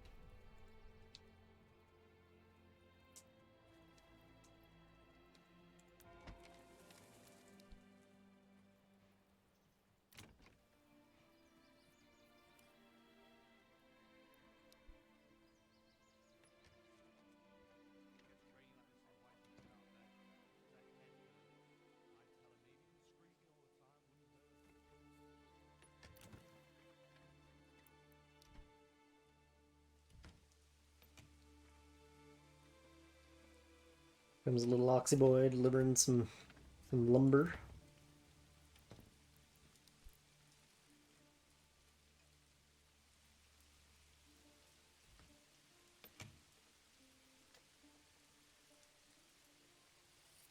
Now I have had some success doing a planting of the fields in the spring. It's not what you're supposed to do. I'm supposed to let it happen in the fall. If I can get the farmhouse constructed basically like ASAP, I'm gonna switch its priority with the church. I should be able to start doing at least 1 or 2 of the fields.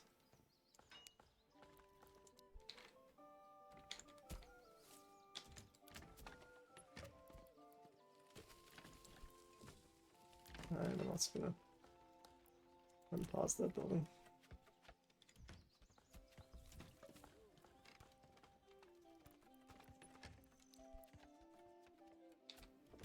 So yeah, this particular burgage will actually have space that I can upgrade it later and add a second dwelling to it, which will give us a total of 4 families kind of uh, dedicated essentially to running um, the farm. Which is good, because I won't be able to build any other major infrastructure until I've done a whole lot of expanding, so we'll need that farm. It's kind of the roughest start I've had in a while. I said that right at the beginning of the stream. I'm like, oh, this is gonna be kind of rough. But that's fine.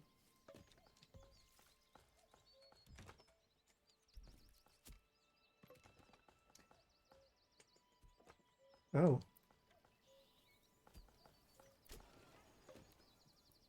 Boy, we're just struggling to meet our requirements all of a sudden. That's interesting. That's going to affect recruitment for sure.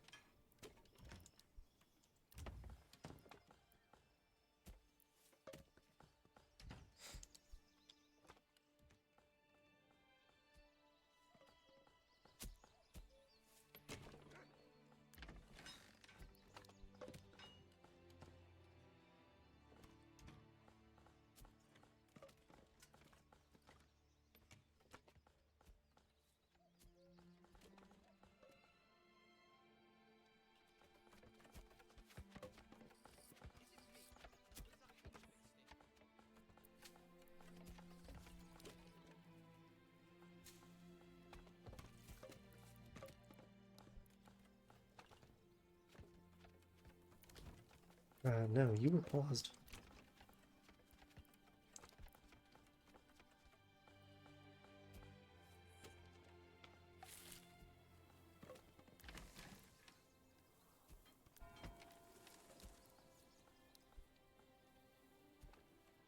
And that explains why things were taking forever to build. New families started moving in. Okay, that's exciting. Congratulations on volunteering to become farmers, because that's what's happening. Come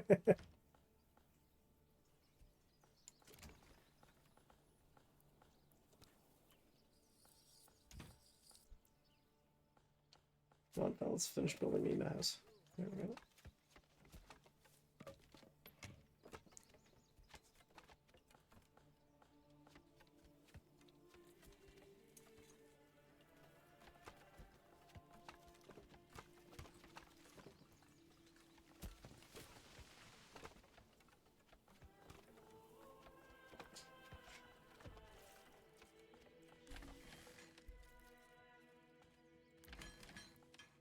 go, people.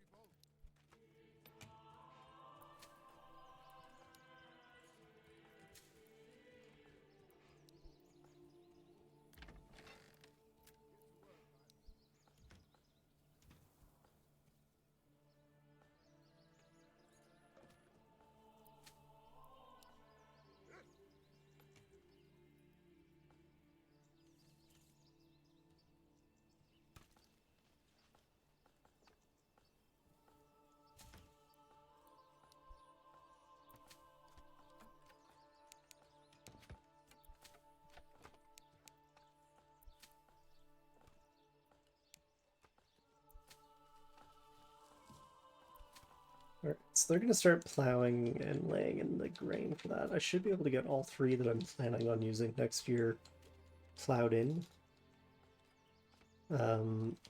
Which is good, because I think that means they won't have to rush it in the spring. I'll try assigning them in the spring just to see if I have to.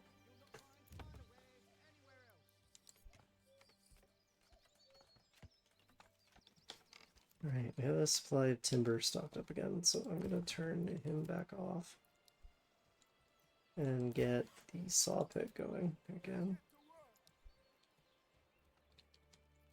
I don't need much, I just need enough to upgrade one of these hitching posts so I can add some more oxen, because I've lost an ox somehow.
As long as your reputation's kind of low like this, where you're in the low population growth, you can get away with having just one spare house. Um, Later on, like usually by year 2, I have a really high approval rating, which will make it time to start getting um, like maybe having like lots of 5 appear or whatever. Why do I have to carry this alone? Cheating him? Never! Betsy simply does not know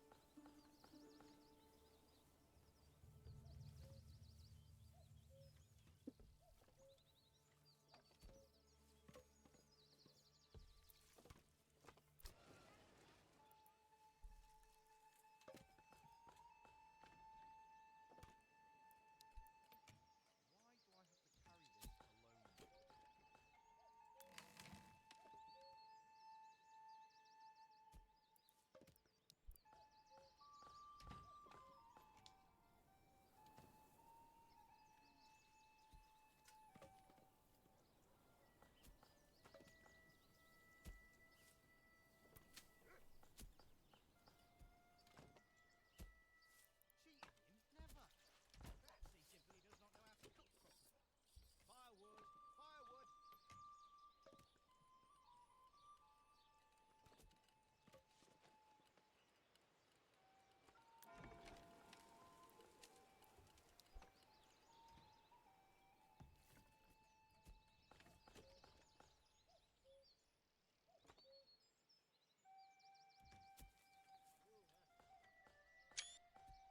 This is coming along really nicely though, Come on! Feast your eyes in my on opinion.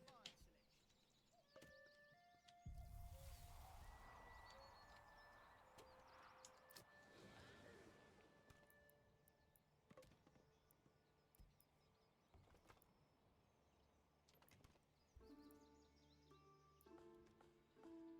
I don't really understand how we have unmet firewood requirements.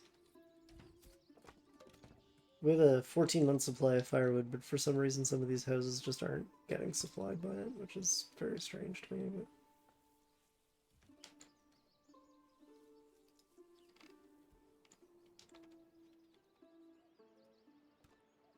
But... Oh, I got my planks.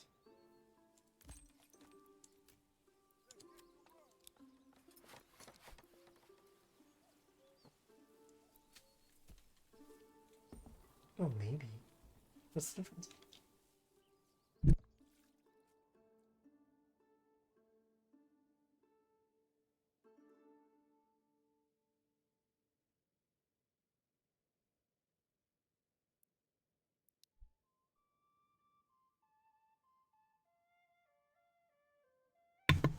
Oh, good. November does count as part of fall. That's awesome. That means we can keep planting right through November. Sorry. That was me. Yeah, he's making loud noises.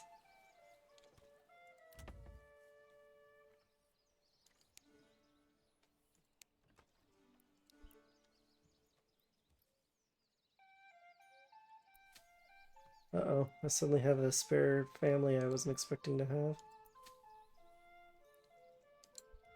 Yeah, so I'm gonna grow in for year 2. I'm gonna try to grow in these 3 fields in wheat, which means at some point we need to get a few more things going here. Which also means we're probably gonna have to move this woodcutter's lodge, which is a little bit tragic, but I think I'm comfortable to move it up there, and we'll extend the town down that way toward kind of I guess the edge of the world.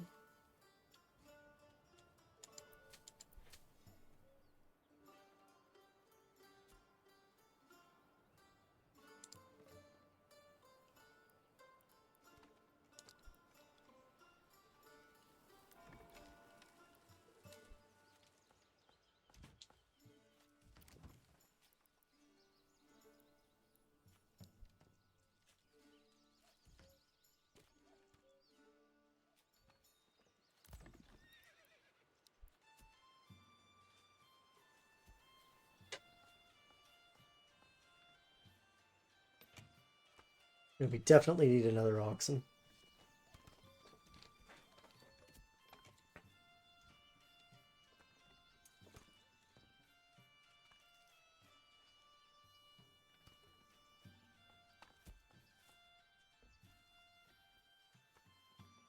Oh, we got lots of hides built up again now, so we'll be able to afford to spend some money in a minute.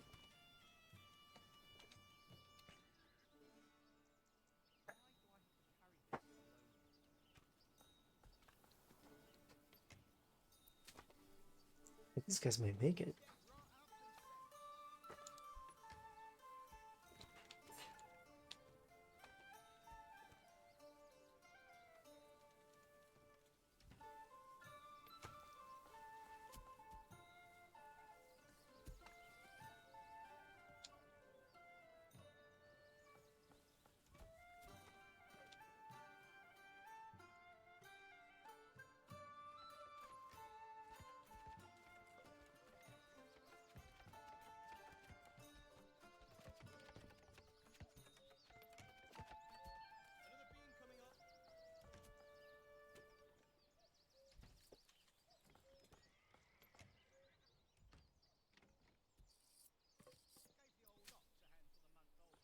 Yes, we did it.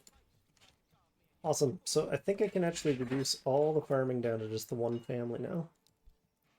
Which will speed up construction for the last little bit going into December here. Which means we might, emphasis on the might, maybe get all these houses built before we...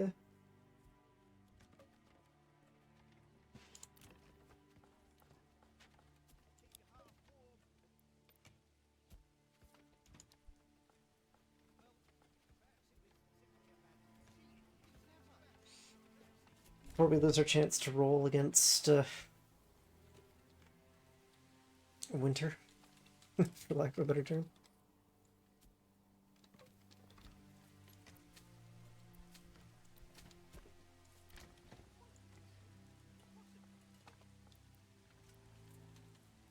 So the clothing still supply we can meet with linen, which we can't really grow because we need flax, and our flax fertility is just atrocious. Or leather or yarn. Now, I don't have any sheep pens built up, so we're probably going to go with leather because we have a steady supply of hides, which will mean that eventually I'm going to turn hide trading completely off. And we'll just start turning those hides into leather instead, which is, I don't know, maybe a bit of a stretch, but it's what I'm going to do, so...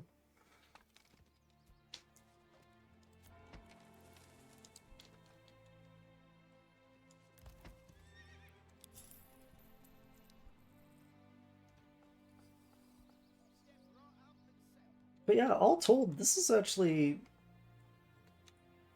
For starting a region I've never started in, this is going really well. I'm pleased with the progress I'm making here.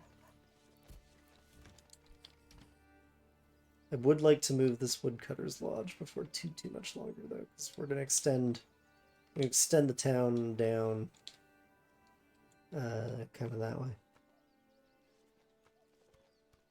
Actually, what I'm probably going to do is I'm going to get to December and then I'm going to pause and take a big, long evaluate of the map.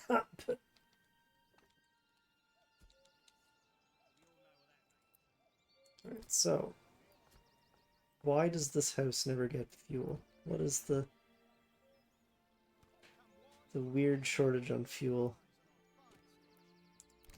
Does nobody live here? Is that what the problem is?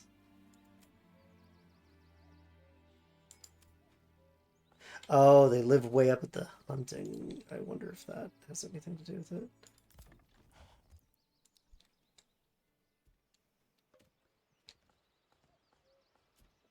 Okay. All construction done, and it is now December, which is just as well. So we're gonna throttle things back a bit. And consider how best to meet the needs of our community. I think step one is going to be moving the area here Might put it a little closer. I might put it down like just here, I suppose.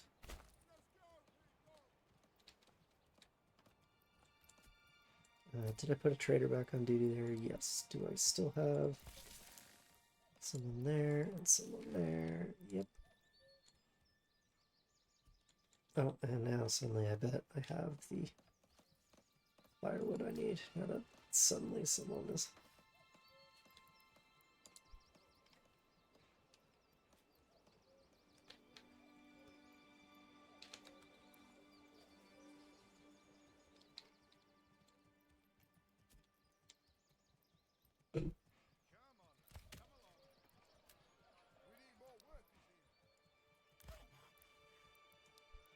I think these berries are pretty much already gone. But just for the sake of it, and because I can afford to, we'll make use of our foraging capabilities to get some of those berries brought in, just to help blunt the impact of winter arriving. Because now we're out of bread. Which is a food type we kind of require, so...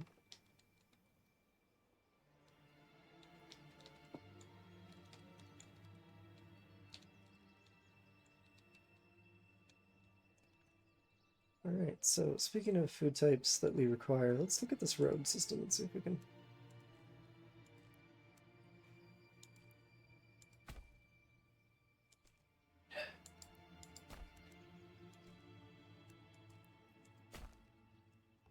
maybe make it a bit tidier here.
Okay, those berries are now completely depleted. We don't need them anymore.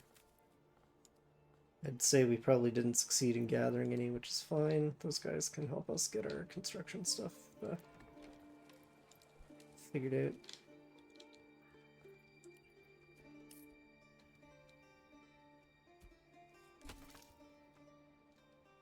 Okay, the new woodcutters is finished. That's good. There should be someone assigned to it already, but there's not, so I'm gonna do that.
I need to wait for that last log to get moved out of the way.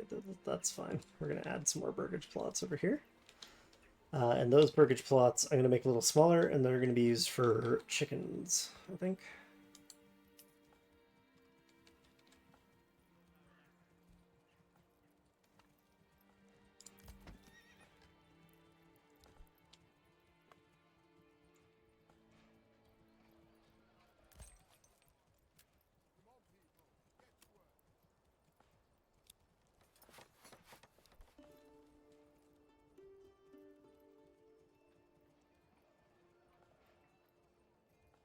Oh, and I need to change the construction reserve to 6 so that I actually have enough logs to do that.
Pass me the hammer, will you?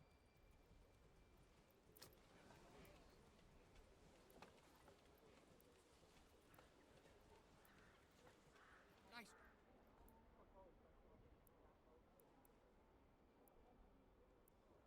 I don't understand how this one house is just not getting... I suspect that what I have to do is actually save and reload the file.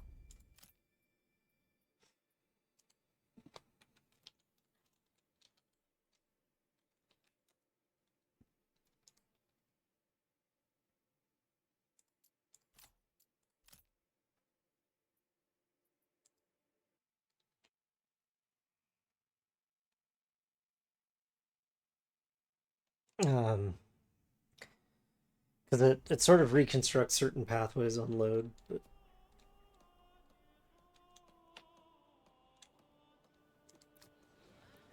yeah, now suddenly everybody's got all the fuel they need. Some people aren't getting enough food though, which is gross. I can't even...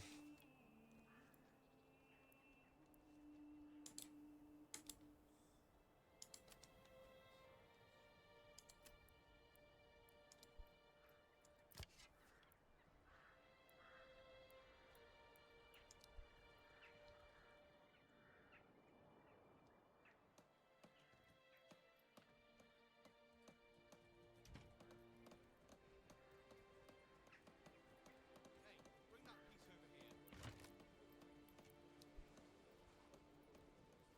here. We might be in trouble. I might have to get creative with some problem solving here.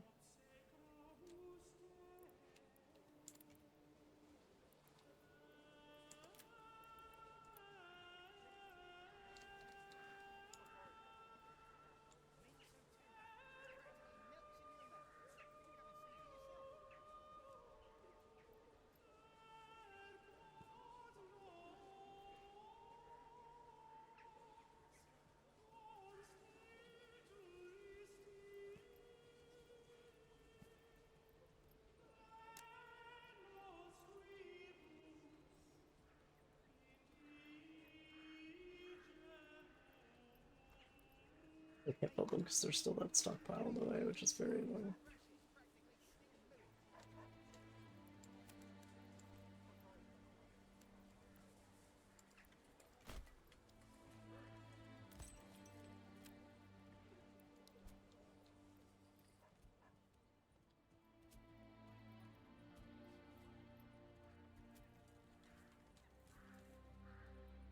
Um,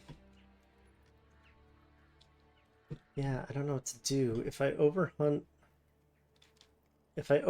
that node, it'll move, and then I probably am gonna wind up having to move the hunting camp. I can't imagine it'll move to anywhere closer. I'm hoping.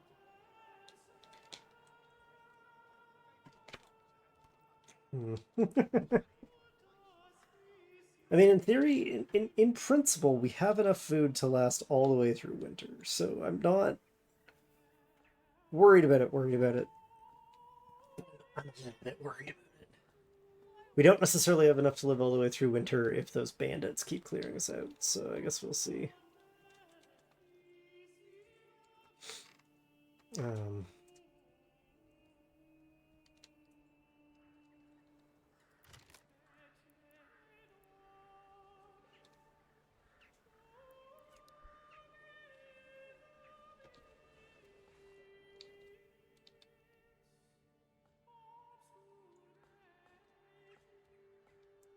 What I do want, though, is these 2 new burgage plots, so I'm gonna just put them wherever I can figure out how to do it.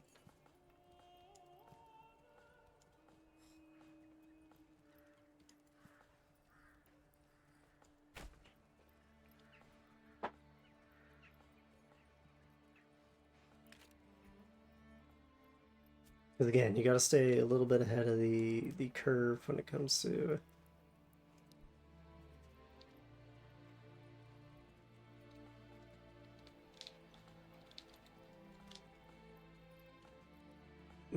those.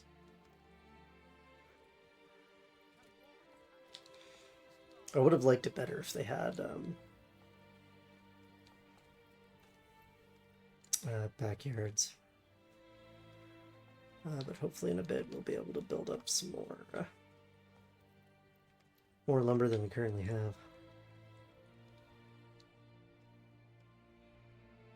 I'm actually gonna take that family right over there. Get more going on at the logging camp.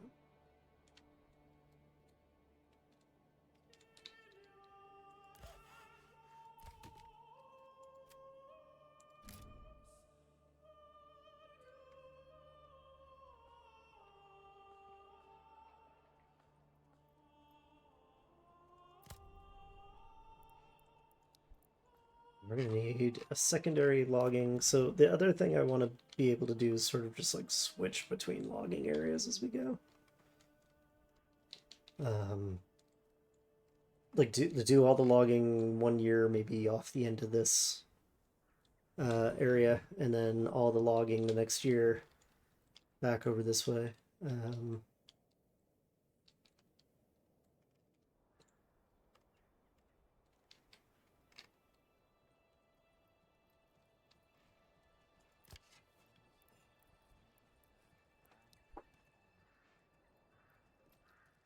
Yeah, it's just gonna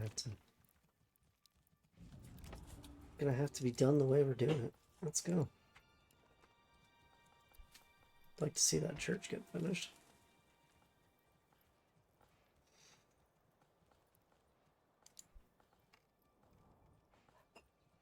I didn't think putting it there would be too far away from the town, but for how long it's taking to build, I'm starting to think that was too far away from the town.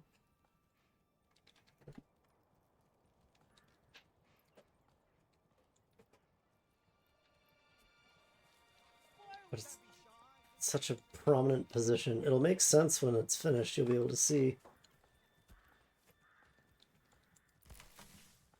Gravity's not getting too full.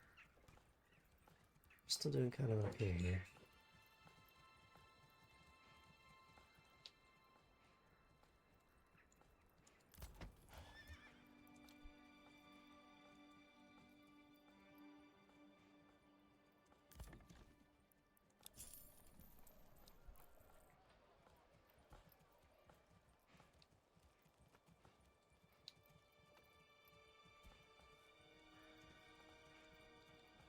What I'll honestly probably start doing is start putting houses here. God, that clay. That clay pit is in like the worst spot. I'm gonna have to start putting houses like along the King's Road and just accepting that I might end up shoving the animals out of the way. I think it's deer they're meant to be.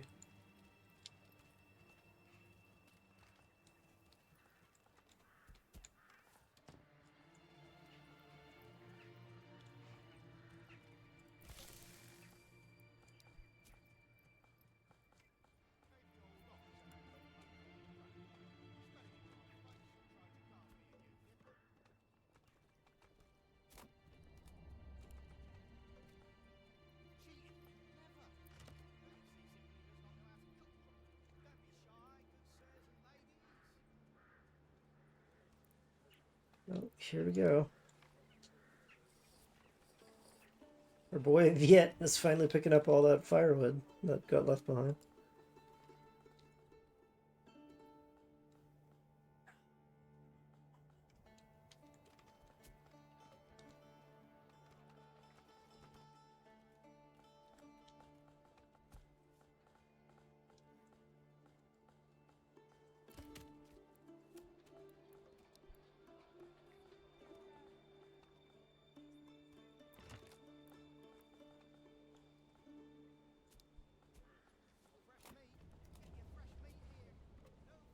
Alright, now we're in a position where we can actually do what I actually wanted to do originally, which was to get um,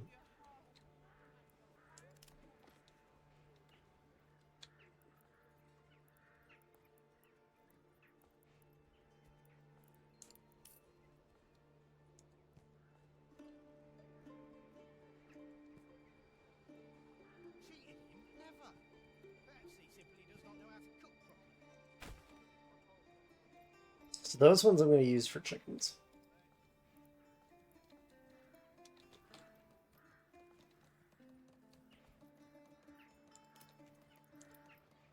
We'll need to dig the foundations deeper for this one.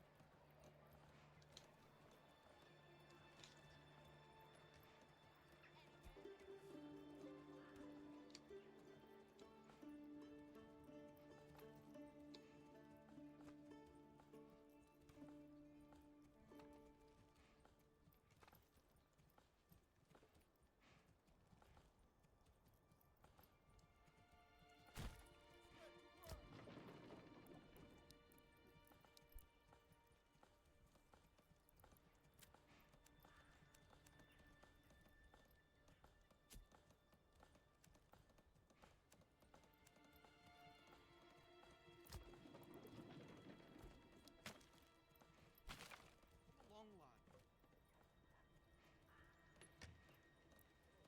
Okay, the best position for it is actually going to be somewhere near the farmhouse because of how.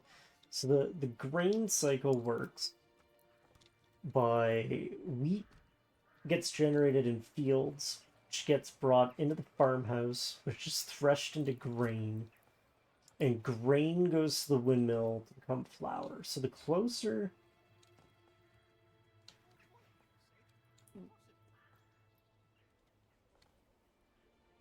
um closer I can get the windmill,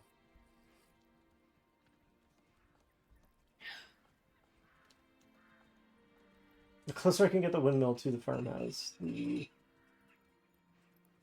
more better my life will be. But the trade-off, of course, is that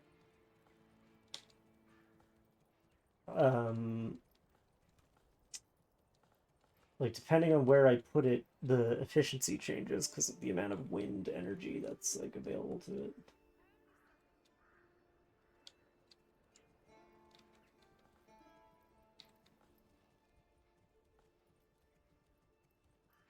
So it becomes a question of like, is it worth putting it up here and having it being kind of tucked in and a pain in the arse to get to, compared to like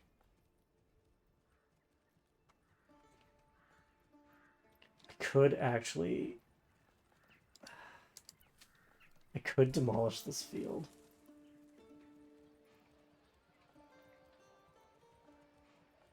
It's kind of blasphemous, but I'm going to demolish this field to make this happen. And I'm going to place the windmill so that it's facing kind of this way-ish. Just to justify this road.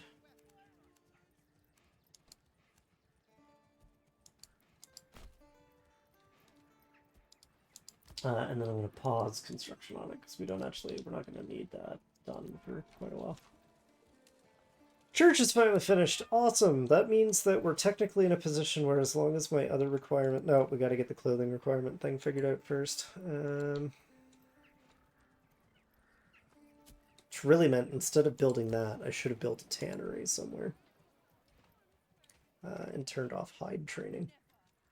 How much money do I need to get chickens? 25 per house. I'm going to leave hide training on just a touch longer, just a teeny bit longer. Until I've got 75 regional wealth, and then I'll turn it back off.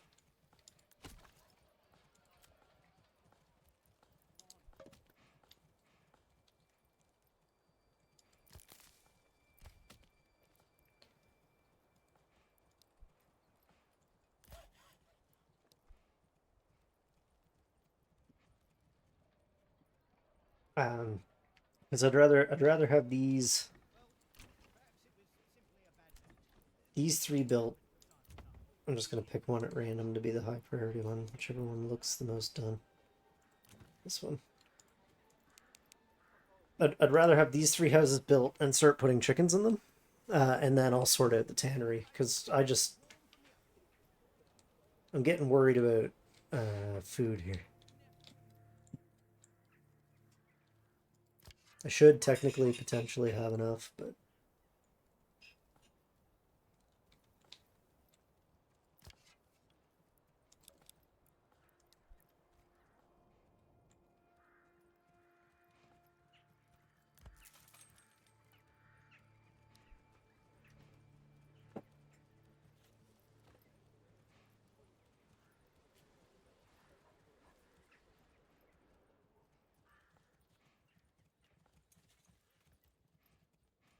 because we're not really like if I show you the construction overlays, we have a bit of wheat fertility. I notice it's decayed a bit. I think that's because I'm already growing wheat. But we don't have anything at all for flax fertility, and we do have a like not great barley fertility. We don't have any good barley fertility anywhere. So getting a good crop rotation going is going to be hard here.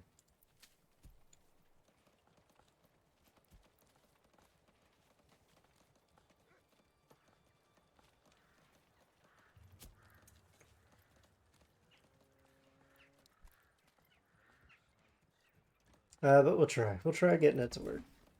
Because why not? And I'm going to immediately add chickens to that burgage plot, which will also help with our weird food shortages.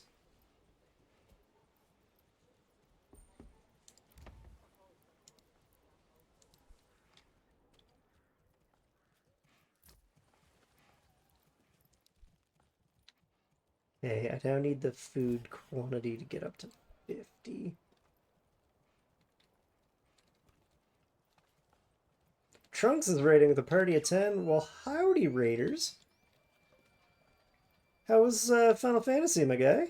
Shoot, you're in an ad. I do that every time.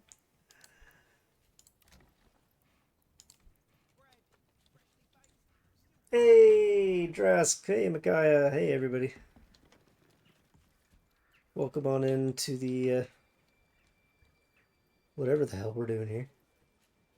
FF4, was it?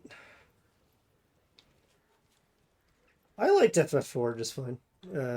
I don't like grinding on stream though, so I totally get if that's why you stopped for the night. What's up with me? I'm doing good. I survived another week. I actually say that I've had a very productive week.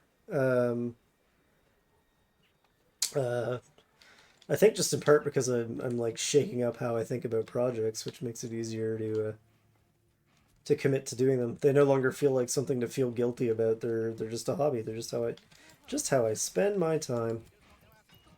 Disconnected from the road network. Well, who told you you could do that? That's going to be part of the reason that took forever to build earlier. There we go. Game looks cool. Reminds you of Banished. It's a lot like Banished. It's kind of basically just Banished with added military elements. Although the military stuff is super underdone. Like, we've been playing for 2 hours and it really hasn't come up. Which is part of why I like it. It's just enough. It's just the right combination of like chill and maybe intense, I guess is the word I want. Man, I'm getting nervous about this food supply situation. Can I...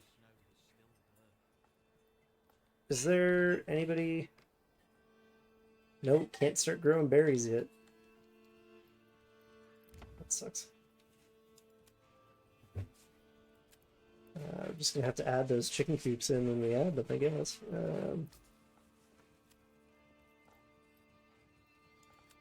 Oh, there's no point in having you assigned right now, though, because there's no trading to be done.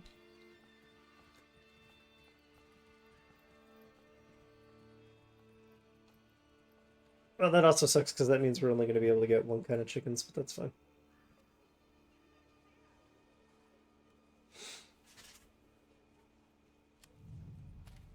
Alright, fellas, let's see what's going on here.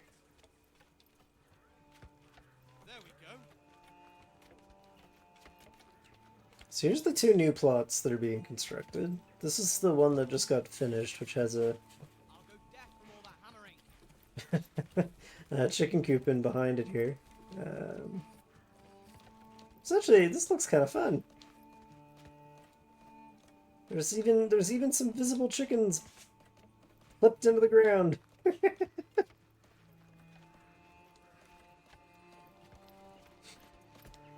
Yeah, the first person's really more like a vanity engine than anything. And I remember hearing about it a few years ago, and then all the gaming YouTubers who like to play like city builders and strategy games got their early release a couple weeks ago, and then this came out on Friday. It's just an early access. It's really kind of simplistic, but like I've played 20 hours of it and not touched everything yet.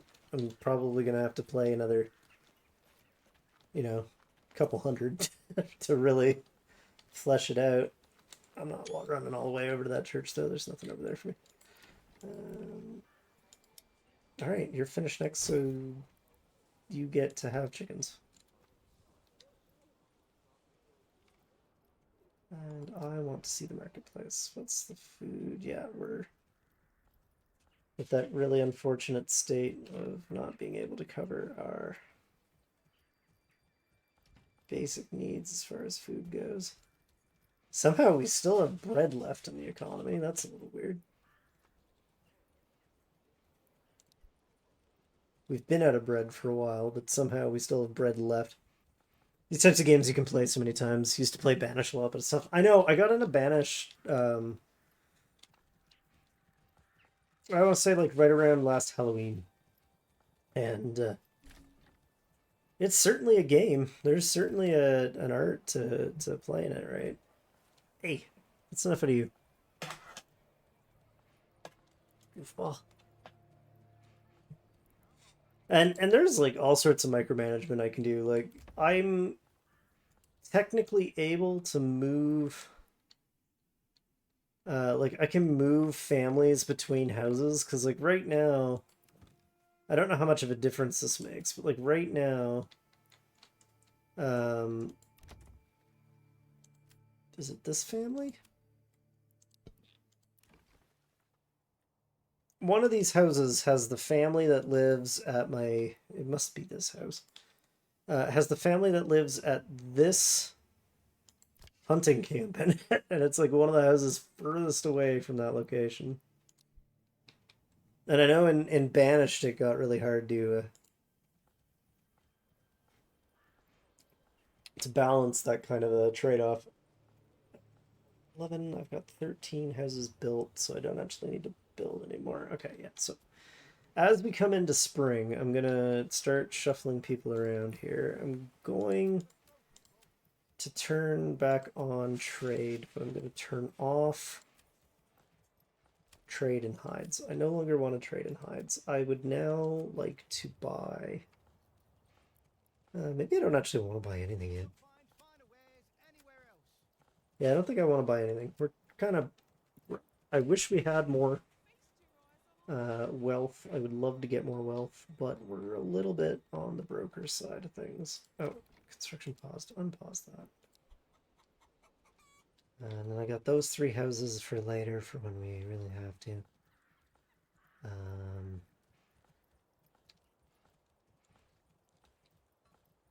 Yeah, so we need a tannery. I guess it's going to be the next kind of larger thing to get integrated. It's under industry. The tannery. So at the tannery, if I can figure out how to place it in such a way that the road is technically connected. The hides that are going to be coming in from over here, I'm actually going to turn off.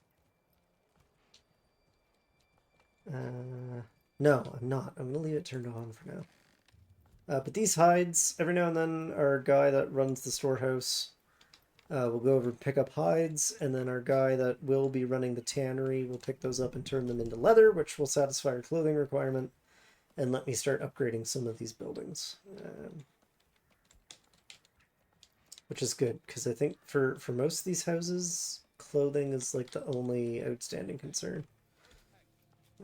And since we can't grow flax to make linen, we can't have any other kind of clothing, so that sucks, but it is what it is. I really need spring to start so that I can start assigning some families to stuff that makes us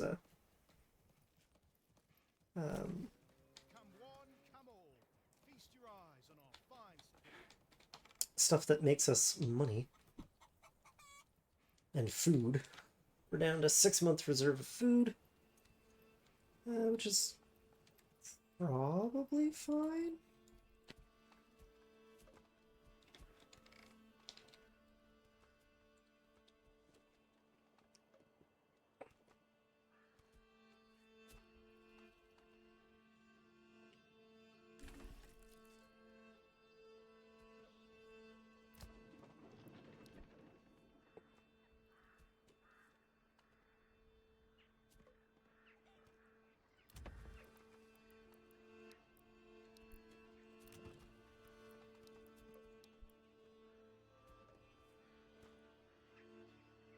We're way over provisioned for houses. We actually have too many houses.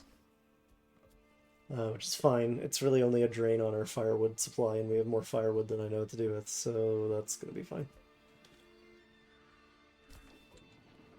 We are going to want to build a forester's hut, though.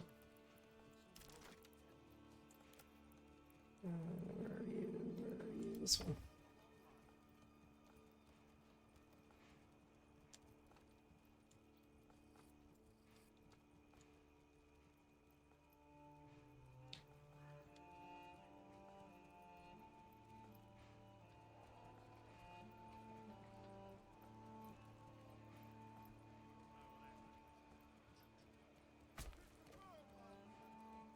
That'll let me start growing some trees back in, which will let me... I'm going to start doing a rotation for the lumber where like I'll build a whole second set of the lumber facilities somewhere else.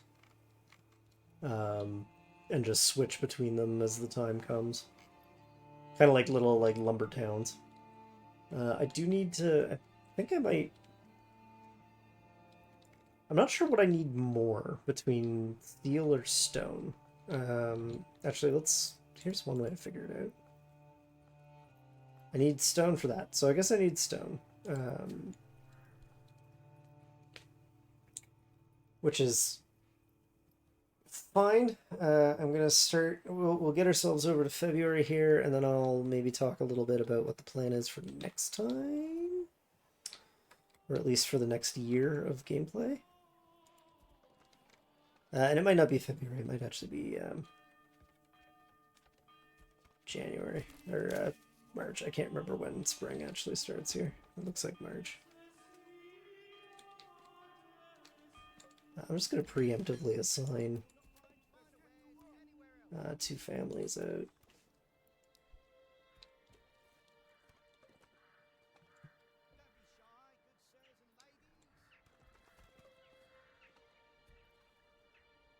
Never did get that extra regional wealth I wanted. We're gonna have to come up with a second resource to export here, but we don't really have an overwhelming surplus in anything.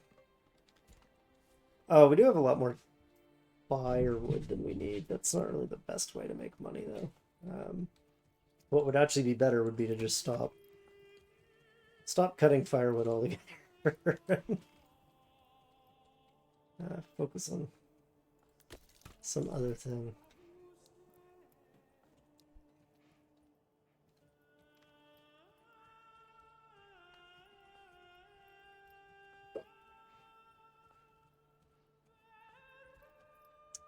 I think I might be getting close to the limits of my endurance for single sittings of this game. It's a very chill game, which makes it hard to sit and play like 7 hours of it. I feel like the ideal way to play Manor Lords would actually be able to like play it while I'm working on something else and just leave it running at 1 time speed.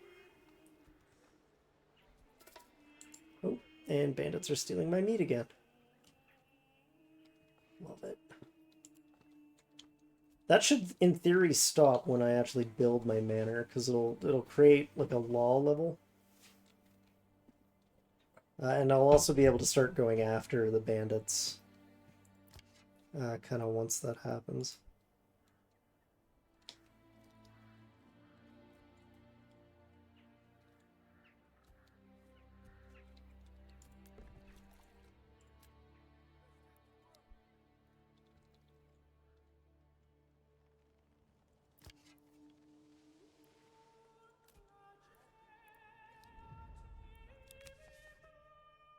Raiders are nearby. Should we track their movements? Yes. I forgot about that. So once every, I think, other year, raiders are going to spawn in on a map edge and come mess me up. So that's something I need to remember for next year. Or next play. Enjoy your lurk there, Micaiah.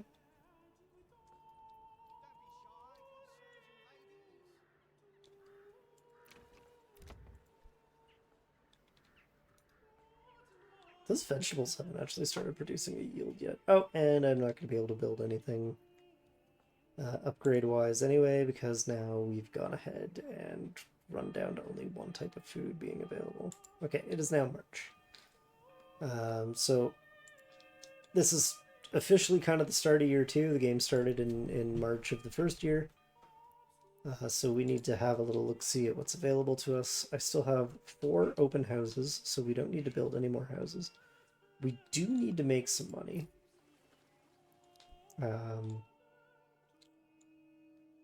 Which is going to mean I'm going to assign some folks to the Forester's Hut.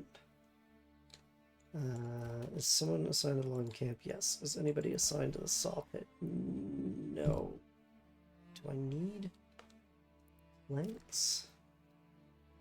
I do need planks, so we're going to go ahead and make sure that there is a construction reserve set of like 10.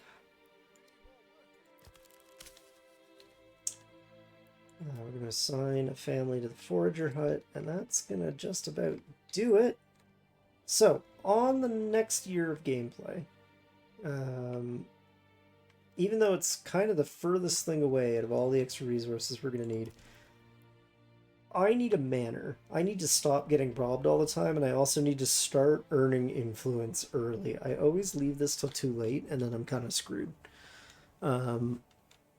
So I need stone, and there's 2 ways to get the stone. The first way... let's think about this logically. So the first way to get stone, the most obvious, would be to come over here to this stone reserve, which is miles and miles and miles away from my town. But it would be to establish like maybe a temporary burgage plot or 2 here. and a stone deposit or a stone cutter camp and mine this all out and get it back to my house. Um, the other way to do it, because we're already kind of trade focused anyway, is to trade for it. See, I can buy stone.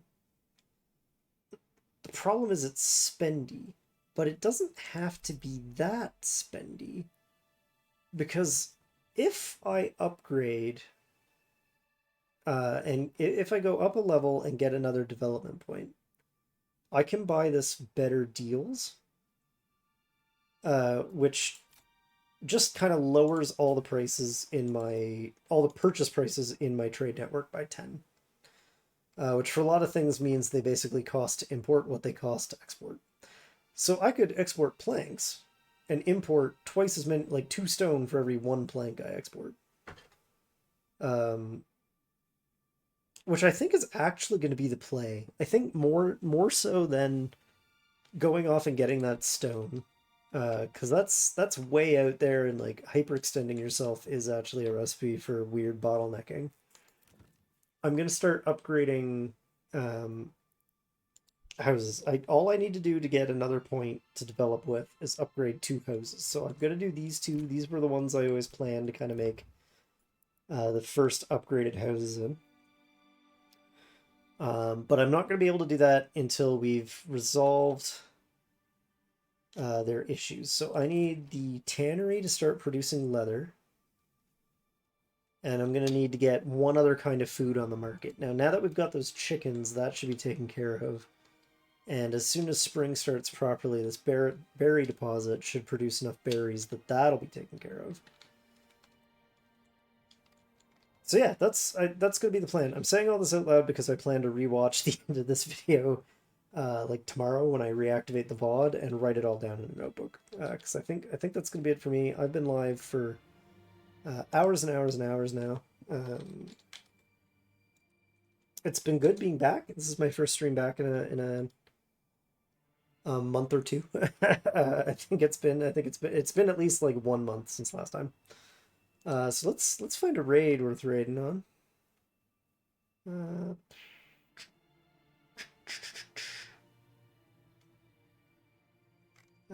Is there anybody from Cozy Stationary Friends that's currently live?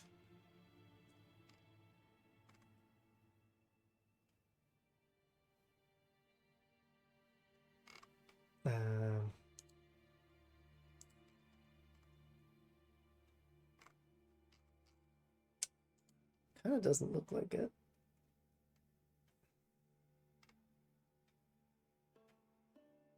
Well, actually, in that case, let's see if anybody else is playing Manor.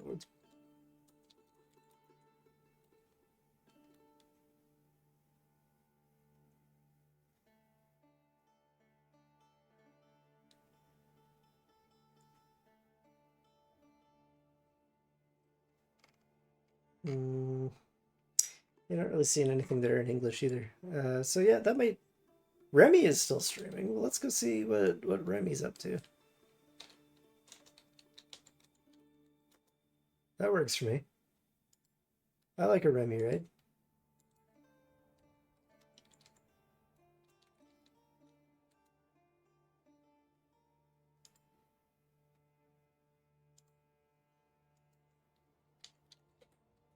Yeah, we'll go see Remy. We'll see what Remy's up to. Remy's always fun when she stops by on my end, so... I'm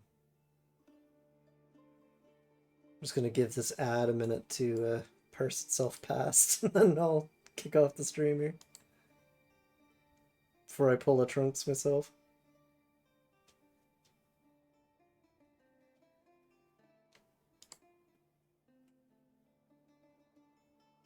But it was nice having everybody. I hope you guys enjoyed stopping by. I'm going to make this a bit of a fixture on the channel for a while. I don't know that I'm going to play, like, stream every session. I don't know that I'm going to stream every play session, but I'm keeping this save file and my personal save file separate, so I should be able to, like, switch back and forth. Anyway, thanks everyone. Let's go say hi to Remy now.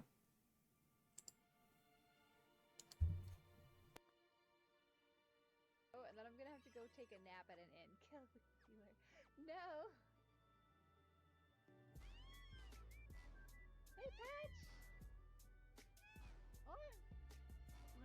Shut up. Patch, thank you so much for the raid. What were you guys playing? Hi, Drask. Am I spelling your name right? I don't know. Hopefully I gave you the right person to shout out. Hi, Patch. Hi, guys. Hi, everybody. Thank you guys for the raid. We're playing Final Fantasy 3. I'm lost. And for those of you that don't know, I feel like a lot of you guys here do know, I'm in a race against Trunks to win. He is winning. Okay, so I believe that I could win this if I loaded up my old save file of Final Fantasy IV because I didn't finish it. However, I feel like I would maybe still lose. And I would rather just lose with honor than try to cheat like that. Is that one heck? Here, let's read your shoutout 1 second. It was written by AI. What could go wrong? Where is it? Extra, extra. Pachacana, the ferocious furry stringer from up north, was last seen herding folks with a cartoon pup. Oops, where'd it go? In Manor Lords. But don't let that cozy Canadian charm fool ya. They're all about tech and artistry, even dabbling in virtual pet projects. And if you catch them on a good day, you might just witness a blast from the past with some retro gaming nostalgia. Tune in for a howling good time. I love it. It's a good shout out. You're gonna beat me? Zed, whatever! Yeah, you might beat me. I told you, at least I'll lose with honor. I'm not gonna cheat on this. I want to. It's tempting. I could win.